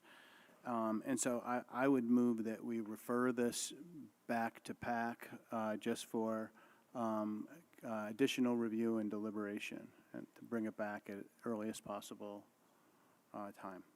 Okay. Second. Thank you, Councilor Barlow, seconded by Councilor Litwin. Is there any other councilor that wants to be recognized on this motion? Yes. Councilor Litwin. Yep, thank you. I just also wanted to add to Councilor Barlow's comments, which is that kind of around the same time that it would have already passed out of PAC, and again, with all the transition happening with City Council, with the Parks Department, issues have come up with activity at North Beach coming to a crescendo where that has caused me to actually go out in the evenings multiple times to talk to staff, to talk to beachgoers, to talk to police who show up, and better understand sort of what might be needed at North Beach. And I understand that waterfront director Aaron Monroe is going to be coming to a PAC meeting soon. So part of why I actually like the idea of giving this back to PAC is that it also gives us an opportunity to potentially make some shifts. After I talked to one of the officers who was there and was quite forthcoming about what he thinks is needed to make North Beach safer, particularly in the evening, and some of the feedback given by Parks and Rec staff that I saw there as well, who are dealing with sometimes concerning situations and increased calls by police. So I like the opportunity for PAC to consider those, and I plan to put that either in writing or attend that meeting. Thank you. Thank you, Councilor Litwin. Is there any other councilor that wants to be recognized on the motion to refer this item back to PAC? Councilor Newbeezer. I'm happy to have it referred back to PAC. I don't know, I feel comfortable with where it is, but I also, I'm happy to go out and iron these things out and bring it back. Thank you, Councilor Newbeezer. I appreciate your comments there as chair of the committee. Any other councilor want to be recognized on this question? All right. We'll go to a vote then. All in favor, please say aye. Aye. Aye. Are any opposed? That carries unanimously, so the item is referred back to PAC for a report back at its convenience, earliest convenience. So the last item on our deliberative agenda is item 7.10, and with gratitude to Director Spencer and Division Director Perry for being here at this hour. This is an item regarding the city's residential recycling RFPQ, and I think it may make sense, Chapin and Lee, if you're able to introduce this. I know that a memo's been posted along with it, but if we could start with you and then can turn to councilors for any questions, comments they have. Great, thank you very much. The microphones tonight are exceptionally good. Not used to the ones up here being so sensitive. Thanks for the guidance from the council back in May. You passed a resolution that gave us direction to approve the AFSCME MOU with recruitment and retention bonuses. Told us to put out an RFPQ to see if we could get prices from haulers, simultaneously developing costs of a municipally operated system, and to bring back a plan in consultation with the TUC by November on a full exploration of a consolidated collection system across the city. We've been working on those. We've implemented the AFSCME MOU and have online all the hiring bonuses. We've done some paid advertising. We can talk about that. We've developed the RFPQ, and we sent, in the spirit of transparency, an informational memo to you so that you could see some of the evolution of our thinking around how best to put together an RFPQ that would develop proposals or receive proposals that would be most beneficial to the city. It touched on a proposed 5-year term for a contract, one citywide zone, and reporting requirements that we would put in place to ensure a responsive contractor. It also touched on the current status and timeline. I won't touch on that. Because of the memo, we got some good feedback after we put it in the packet on Thursday. And some of the councilors articulated the perspective that when they approved the memo or the motion back in May, that the 3 to 5 year window that we had mentioned in the contract, councilors took as literal, that they wanted to see contract bids for 3, potentially 4 and 5 years. I've talked to a couple of the councilors today. Staff has a belief that a 5-year term will get the best bids for a number of reasons, but in the spirit of working together, we understand there were some counselors who wanted to see a 3-year bid term, and we are supportive of modifying the RFPQ to be responsive to those perspectives. So we will be, barring any additional input tonight, putting together an RFPQ with both a contract term of 3 and 5 years and getting bids for each. We laid out the status of the current recycling program. We'll leave it to Lee to provide an update there. In terms of next steps, we're hoping to get this RFPQ out this week. We'll need a couple extra days to make the tweak I just discussed, but then bring to the TUC the responses for the bids in late August at the TUC meeting in late August, and then come back to the council in September to compare both the city's ongoing operational costs and our expected budget with the bid responses. Lee, do you want to touch on the status of the recycling program? Sure. Thanks for having me here tonight. So currently our recycling program, we recently lost our last full-time employee. He moved to another department within the city, which is great for him and great for the department he moved to. He was a great employee. But that leaves us with no full-time recycling drivers. So currently street maintenance on a voluntary basis. 7 out of the current 15 positions we have filled right now are volunteering for recycling duties and receiving the $4 an hour premium. We, as Chapin mentioned, we did do some advertising initially in April, advertising for our temporary recycling position at $30 an hour, as well as our street maintenance full-time position and street maintenance temporary position. We put that on social media, it ran for about a month. We received 1 applicant for recycling through that process.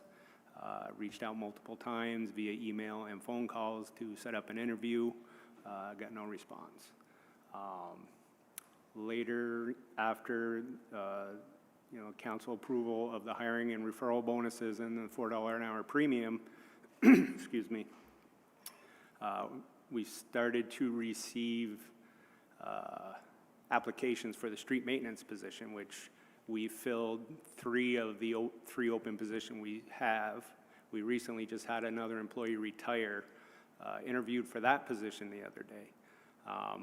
We will have another employee retiring at the end of this month, so we will have another open position. I'm hoping that we still get applicants for that position because it seems to be working.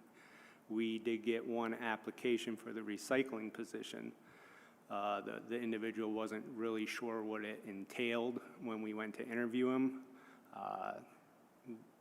We really didn't feel he was a good fit. I don't think he would have lasted in the position. As you know, we've spoken before, it's a tough job, demanding job. So that is currently where we are at right now with the recycling program. We did post all the full-time positions with the hiring bonus and open that up, and hopefully we'll get some more applications for the full-time. There were some questions received asking about how our wages, how do we think we compare to the private haulers. I reached out to Casella. They are currently starting CDL drivers with no experience at $25 an hour. That range would increase with experience, and once they're on the job and progress through, they have the potential for making more an hour. Online, I saw an ad for Duffy's. They pay $24 to $27 an hour. That does not require a CDL because all their trucks are below the 26,001 pound gross vehicle rating. So above that, or that weight and above, you need a CDL. Below that, you don't. So they probably have more of applicant pool to pick through because there's not that need for a CDL, and the cost to get that CDL is expensive if you don't have it. We are currently in FY '26 at our grade 14 step 1 is $27 an hour. So I feel we're comparable with what's out there for the private haulers. With our benefits package, I think, you know, I came here 18 years ago, and that's why I came here. The benefits were great for working for the city, and, you know, it provided me to raise a family, and I think that, you know, someone who would apply for that position probably could do the same thing. Happy to answer any questions. All right. Thank you very much. Thanks for your work, and thanks for your responsiveness to a number of my colleagues here. Is there any counselor that wishes to be recognized on this item? Councilor Broderick. Thanks. So thank you for both responding to my email and coming prepared to talk after I requested that this was pulled off of the consent agenda, both so that the public could hear your update and also to answer our questions, and also to clear some things up for the public in regards to what this is, because I've received a lot of emails implying that this was the vote. It is not. This is an update. But anyways, so thank you for bringing up the salaries or the wages that private is offering. So we are competitive in regards to that. We have a great union contract. So my first question, I'm just going to do my questions. Is there any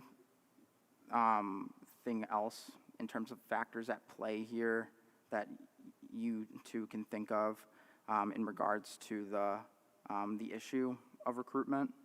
I understand the issue of retention with the mobility that being a part of that department offers. But in terms of recruitment, I'd like to know if you know any other factors at play. That's my first question. My second question, something that I had also gotten a lot of emails and texts about from members of the public, is that in addition to hearing an update on the RFPQ that's about to be sent out, wondering if there was any sort of update on the other part, the municipal plan of keeping recycling in the city.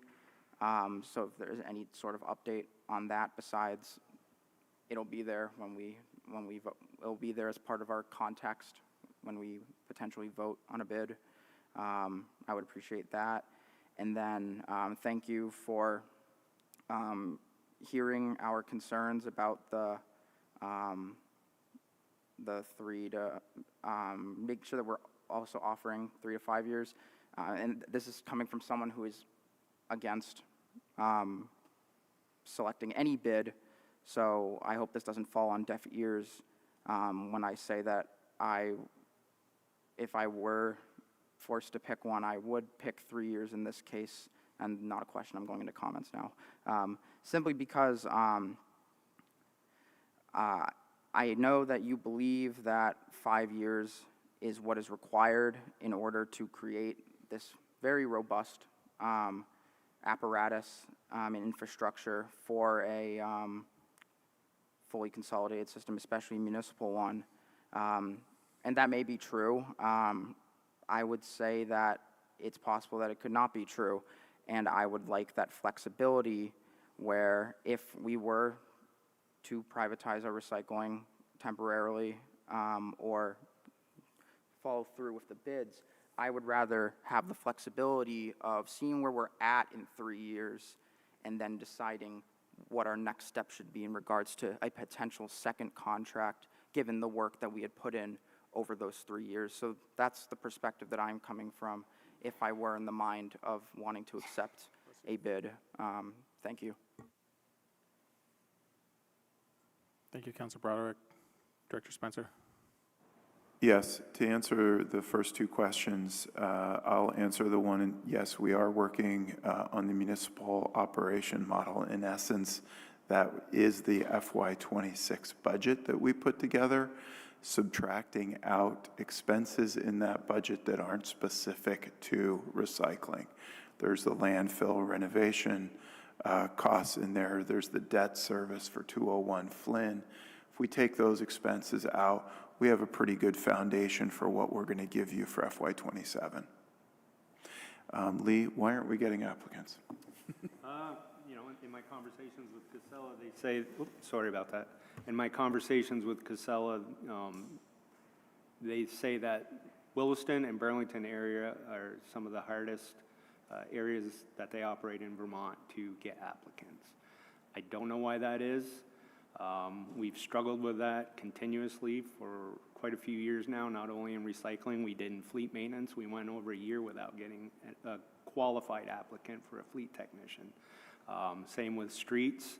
Maybe it's turning around. I don't know. Maybe, I think, like I said, we're competitive with the wage. You know, I haven't spoken to Chapin about this, but maybe we have to up the hiring bonus a little bit. We do have money in the FY26 budget in recycling and salaries for the addition of a manager for the recycling department that, you know, we aren't planning on filling right now, but that money's in there, so maybe some of that money could be used potentially to up the hiring bonus for the recycling positions. As well as, you know, if we have to send this thing out to bid and we don't get responsive bids and we do it again, it may exceed that December deadline we had for paying the premiums, which we may have to extend that for the street department as well if we don't get any applicants for recycling. And similarly, that money can come from that unused salary. Honestly, I don't know why people aren't applying. Like I said, I think the city is a great place to work. Thank you. I appreciate it. Thank you, Councilor Broderick. We'll go to Councilor Schachter and then Barlow. Thank you so much, President Travers, and thank you, Chapin and Lee, for this presentation or this discussion. I just wanted to also clarify something out loud and for the public, which is that I also hear some confusion that we might be eliminating municipally provided recycling services. And what we're talking about here is not making individual households have to get recycling services like we do trash. We're talking about whether or not the municipally provided recycling services are operated by us or contracted privately, but they will still be a city-provided service. So I just want to say that out loud because I get a lot. Okay, great. I was wondering, as we think about some of the challenges with our own workforce around recycling, can you clarify if these are full-time positions or if because of the size of our city, they're part-time, or are people doing multiple jobs? Right now, Streets is doing multiple jobs, but no, it's a full-time position. Like I said, currently there's 4. We did budget for 6 full-time positions, so we'd have redundancy, one of those being a grade 16 working 4-person, aside from the manager of the department. So yes, they are all full-time positions. We still do have the temporary position posted. You know, as we said in the ad, if you want to get your feet wet in public works, that's a good place to start to see if you really want to get into the recycling business. And, you know, I mean, like I explained, it's tough. It's not for everybody. So rather than hire someone full-time, get them in there, and then after a week, they're like, it's not for me. I've had people quit by lunchtime before on their first day. Full-time positions. Thank you. Councilor Barlow. Yeah, thank you for the updates. And I just want to recognize that if we're asking a private hauler to collect recycling throughout the entire city of Burlington, that's no small undertaking, and I'm expecting that anybody who would respond to that RFPQ would have to make capital investments to do that and buy equipment to do that. They wouldn't just have the equipment, or it's unlikely that they would have the equipment ready to go. And so given all of that, it makes sense to me that a period of at least 5 years or around 5 years might be needed just to recoup costs that they would have to invest for capital in order to be successful, make the economics successful for a private entity to undertake this. So I'll be surprised if we get 3-year bids, but who knows? We'll see. Yeah, we agree, but understand the council would like to seek those, so we'll seek them. Our concern is the more complex we make the bid documents, the fewer bids we'll get. There's only a handful of potential bidders in our community anyway. But as I discussed with some councilors today, if we don't receive competitive or any bids in this round, we could extend the term and send it out again in a month. Thank you. Thank you. Councilor Bergman, then Councilor Singh. Well, first, thank you for making the adjustment. I voted for a 3 to 5. That means that I voted to have it be 3 and not 5. If I had wanted it to be 5, or if I had thought it was supposed to be, I think I would have asked you to change that motion and all of that stuff. So I totally appreciate your flexibility. I think it's important not to talk it down. At the same time, it is quite possible, maybe even probable, that the capital costs are such that it will be uncompetitive at a 3, or people won't want to do it. That's why you put out the bids, and we're going to see. Did you say that Casella is having trouble hiring in Burlington and Williston as well? Yes, I did. Okay, that's what I thought. And you mentioned their wages. Have we compared benefits? I can't believe that they would have as good health care or pension or any of that stuff. Just looking at an advertisement that I found, it was in, I think, the Newport area, but they have 401k, health insurance, dental, eye, similar to that, but I don't know the apples to apples comparison to the city. I can't believe it's too comparative because there's not too many places around, I think, aside from maybe UVM, that have similar packages than the city of Burlington.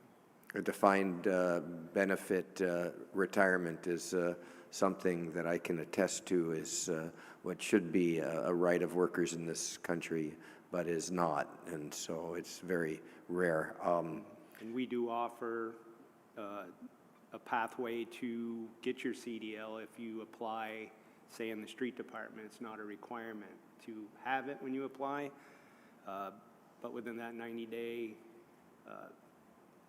period, to attain it. But we supply all the training and the process for that, where Casella does it, I believe, and there's guidelines you have to follow.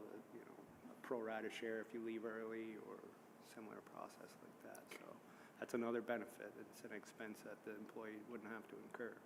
Yep. The public option, I'll call it, numbers, are we looking at them coming back in November? Is that what's your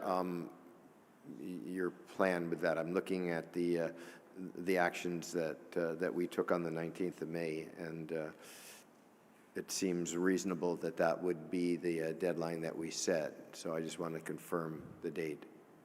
Yes, our goal would be to provide you in the TUC the results of the bid process at the time. We also share our municipal operations proposed budget. So we would look to do that simultaneously, hopefully in August or September, to give you substantial time. If we truly want a hauler to start in Jan 1, we need to give them at least 3 months' notice to hire and get equipment. Yep. A lot of the equipment we're ordering is taking 2 years, so it's going to be a stretch to see if a hauler actually is able to deliver on this. I think the last point that I want to make is there is no surety that you will find a contractor to do this work, and that will be back where we started, or where we are. And so, I mean, part of this is, and it is hard work, but it's work that's laddered in terms, if you get my meaning. In other words, it's an opportunity to grow within an industry and within an employer. So there, and with a CDO or L, it's really, there are tremendous options there. So our whole recruitment practices and how we're attracting people and who we're contacting is something, working, the shortages of working people are, it's not just in this industry, you have it in the weatherization industry. Very few people are jumping into wanting to go like with the factory work, like what I went into in my 20s in the print industry. So it's hard work, but it's work that we need to do, and we need to do as good a job of recruitment as possible. So we probably need to continue to look at that because there's no surety that that there is a private option that is as viable. Thank you. Thank you, Councilor Bergman. Councilor Singh?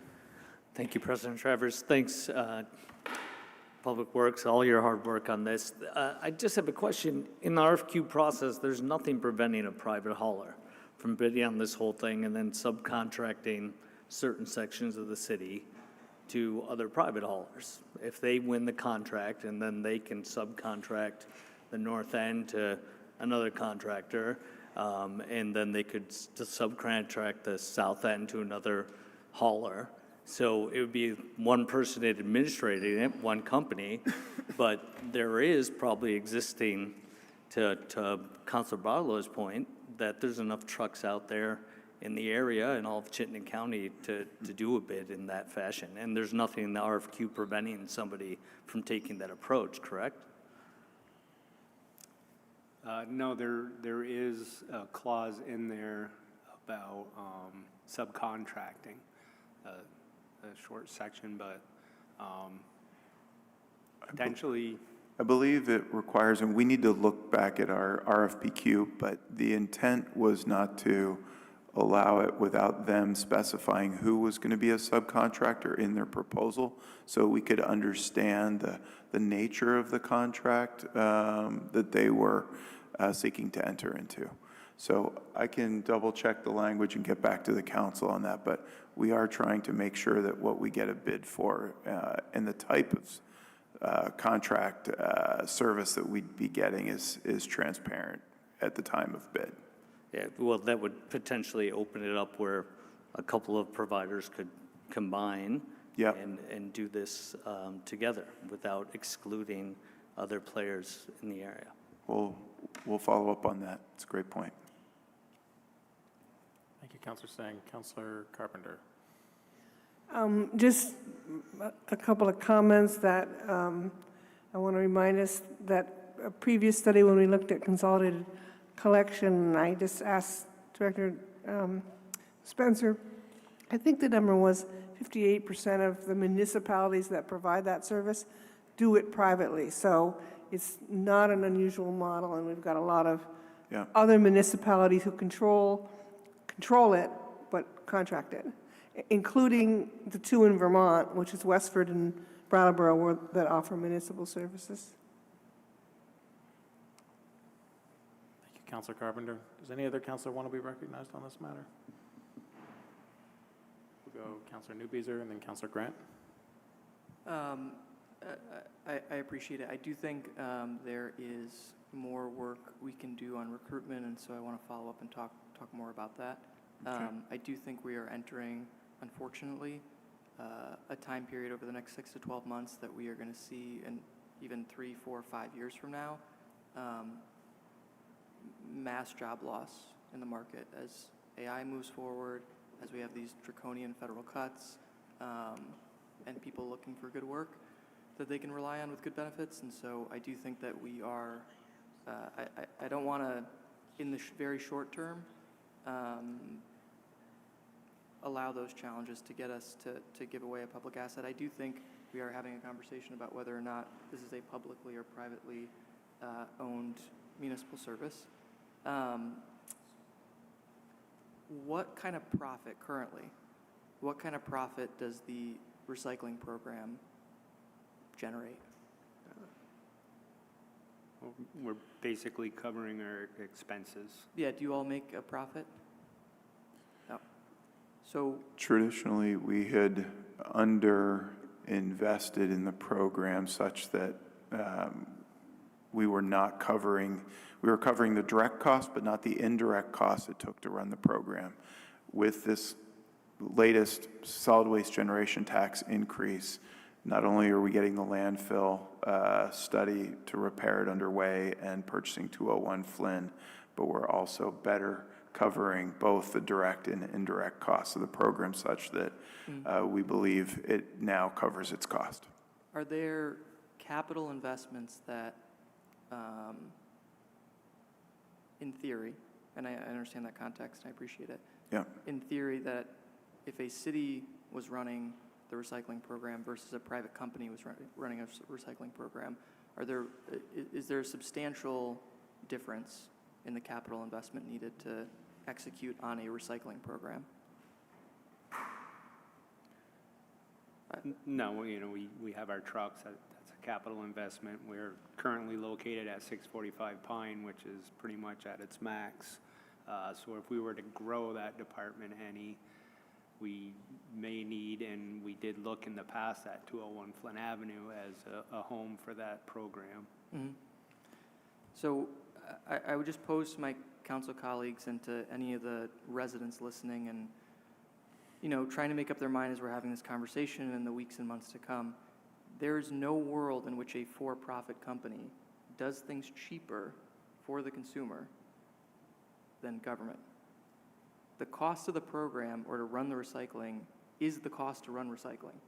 Like whether we give away a public asset or we shoulder those costs properly, someone is going to pay it ultimately, and that is residents. We don't need to make a profit when we have publicly run and publicly owned utilities. That's why our water department and our electric department have some of the best utility rates in the country. I mean, we just had a presentation in the last couple things. The publicly owned nature of our water and electric department allows us to do what we just did tonight, which is institute affordability programs and constantly refine our affordability programs to protect low-income customers and working folks in the city.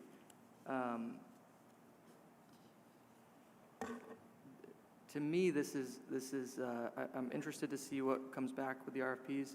I assume, like others have mentioned, that there will be capital investments on the private company side, which will increase the cost to the taxpayer that they will have to make if we went and privatized the service.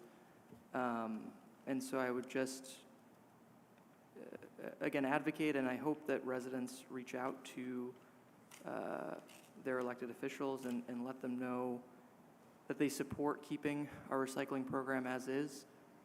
We need to continue to work on the job front, but it sounds like in Williston and Burlington, as we also stated on the floor here, that they are also having trouble recruiting and retaining employees to run the service, waste collection, in one way or another in these areas. Those challenges are not going to disappear because we hand a huge windfall to a private company. I'm also conscious that, in 2022, when last time, and I wonder if I could end here with you all, what sort of role did, because I know, if you go to the campaign finance website, you look up Casella or any of these other private companies, they are quite active in donating to a number of different causes across the state of Vermont politically. What was the influence or the role that they played in the 2022 discussion when we talked about consolidated waste, talked about municipal options last time this came up in front of the council? Or maybe it was 2018. I may be mixing up my years. Were they supportive? Were they lobbying? Were they active in that discussion? We're at time, Councilor Newbeeser, so feel free to answer the question, but then we'll... They were involved in the conversation as a key stakeholder. They did not financially contribute or direct the study, but they were engaged. Thank you. Councilor Grant, I think we'll try to go to you and then maybe try to go to a vote on this item. Thank you. I agree with the request for, when we take a look at the RFP, request for a proposal, I would like to see 3, 4, and 5. I think it would be interesting to see what the haulers would, how their numbers would work out for each amount of time. I am very cautious about the concept of subcontracting.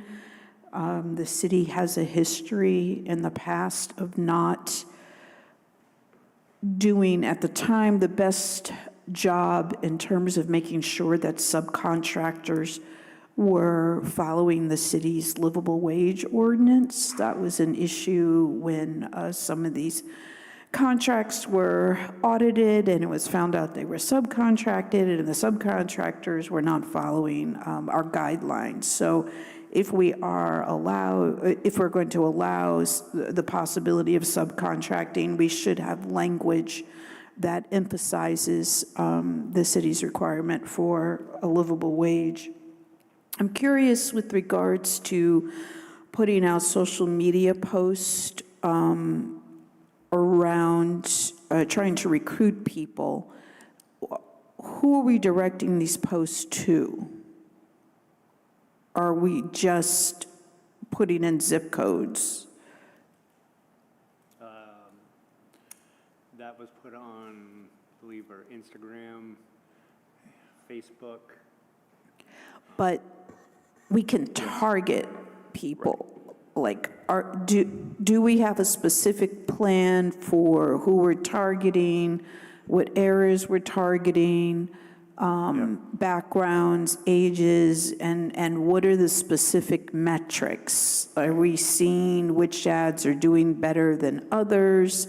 Have we looked at, when we look at issues with the fire department and the police department, they have really changed their social media in terms of having the use of video, just something that's more engaging than, say, a just generic print.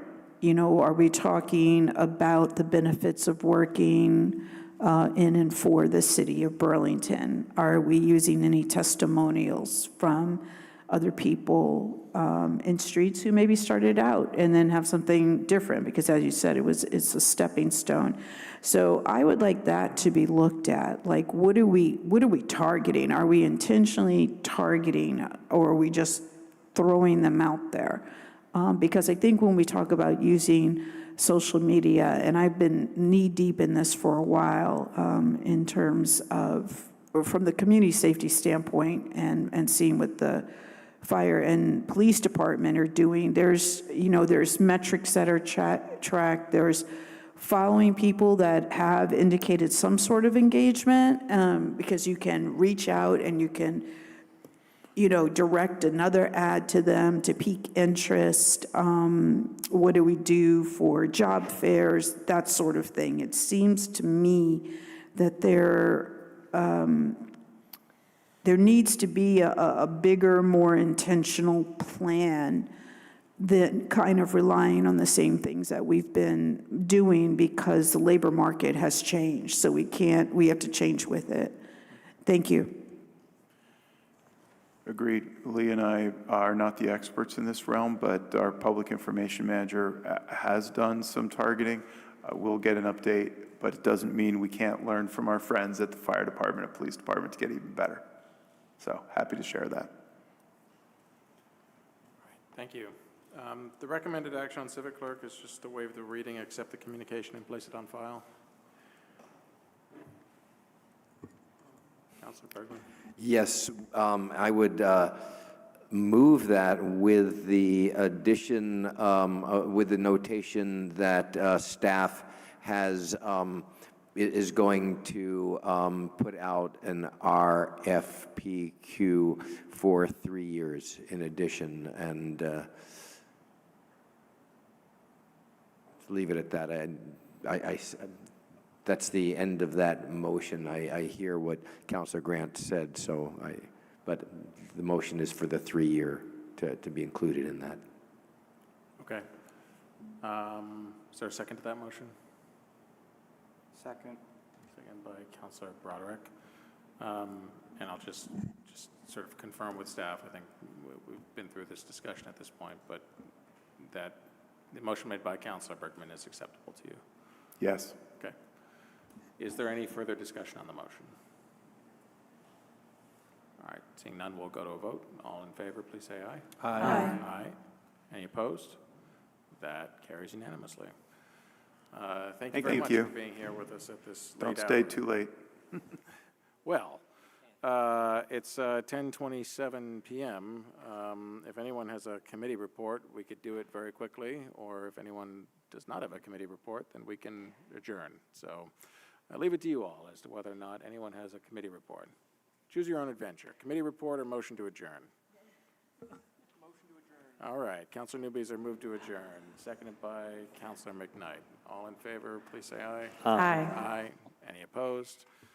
That carries unanimously, and the council is adjourned at 10:27 p.m. Thank you very much.